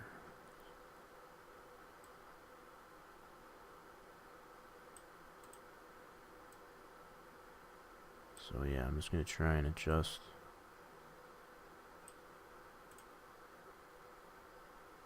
Ever so slightly.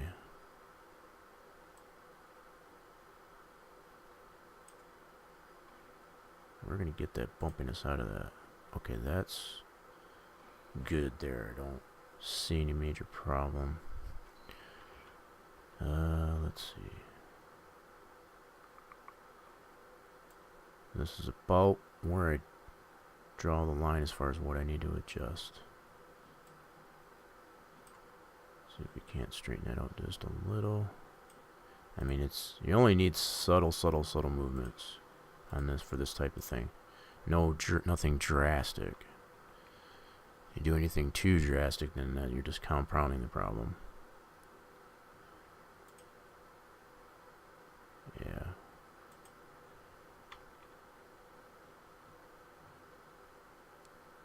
Yeah, definitely want to consider just subtle movements. Nothing super drastic. Alright, I really don't want to mess with that too much, because that's going to start affecting and defeating our purpose of using the LiDAR. Oops. That's the type of thing you don't want, is that kind of wonkiness. Alright. So the other thing I could necessarily look at as well in the cutaway view, something else to consider, you can see what the angles are So like where it starts to get bumpy is right here. So if I go back and considering just the racing surface here from this point to this point, it goes from 20.07 degrees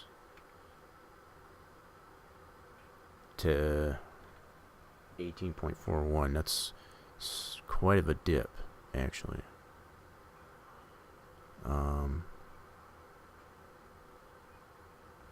That really should be a lot closer. Alright, so if we go, we go 26.4, 20.07, that's not too bad, but then it goes to 18. And I think that's why I'm experiencing so much of a dip.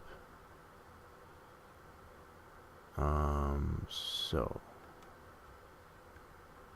what that suggests to me is I need to bring this down.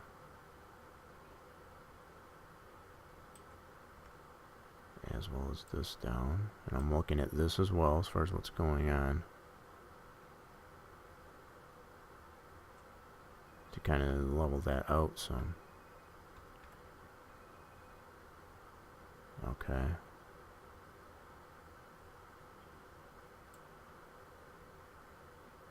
Yeah, so I'm looking to see what it's doing there as well as keeping an eye on 3 different things. So like the degrees of banking here as well as what's going on here.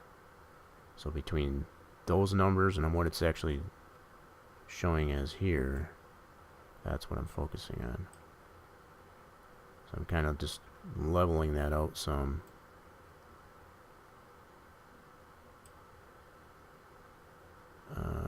Man, that just doesn't look right to me. It makes sense here, just doesn't here. Okay. So yeah, it goes 26.4, 20.07, 19.44.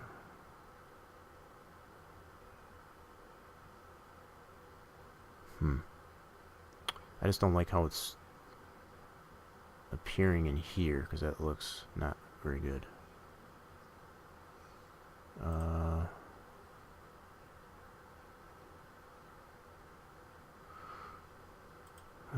Okay. This doesn't make sense here. I might have to just try it just to see how that, because here it makes sense to me. It does necessarily make sense here, because it goes 26.4, 20.07. That's a little bit of a jump there, but if I move it this way,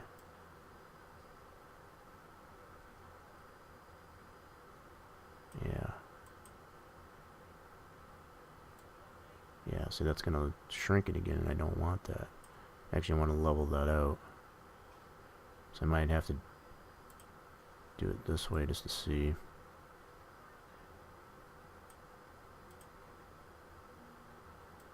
Yeah, that's the inside line.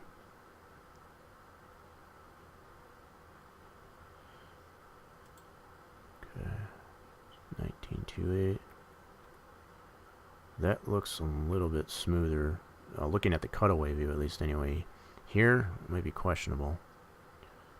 So we might have to actually test that to see how that responds. Because this line, that's the apron, okay. Let's bring that down just a tad. That is that interior, which we don't need to worry about too much. Okay, so if I zoom in on this, you see what I'm not particularly liking is the fact that how that crisscrosses that. But if that does correct the problem, see, the other thing I'm looking at as far as how, again, how this looks and how the degrees of banking actually are changing here. So this is the max point, 20.64, and should gradually go down. So 20.23, that's kind of a jump there, but it's not quite as big a jump. It was like 18.64, and it's 19.32, and then it goes down gradually there. So we'll have to test that to see how that responds. Okay, so let's do that. Let's do that. So we'll save this. And I'll do this as 13, 14 bumps B. Okay, and we'll confirm that it's saved. This will probably be my last test, actually. If it doesn't do that there, then I know what I need to work on.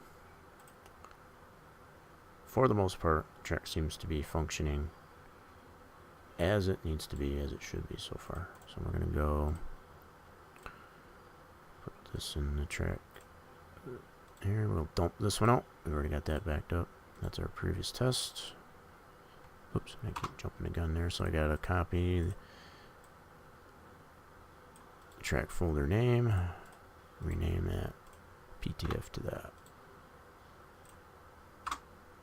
There we go. So minimize that. Close this out. So it freshens up next time we have to go in there. Bring this up and let's go back in there and test it. And like I said, this will probably be my last test. So if it does end up still being off in that area, then we know what we need to focus on for next time. And I might necessarily work on that offline, off stream. Okay, so here we go.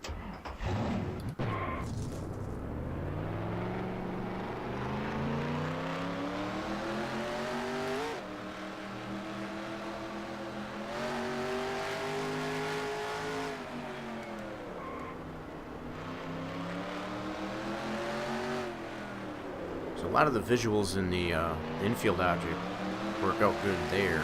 It's just a lot of these other areas could necessarily use some curving, which would be all geometric curving, rumble strips, if you will.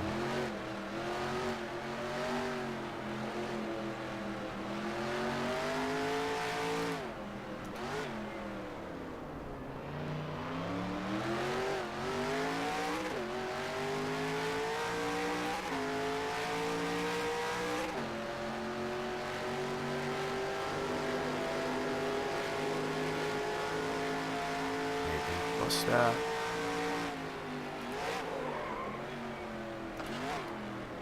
Yeah, the setup panel is really nice. I like that.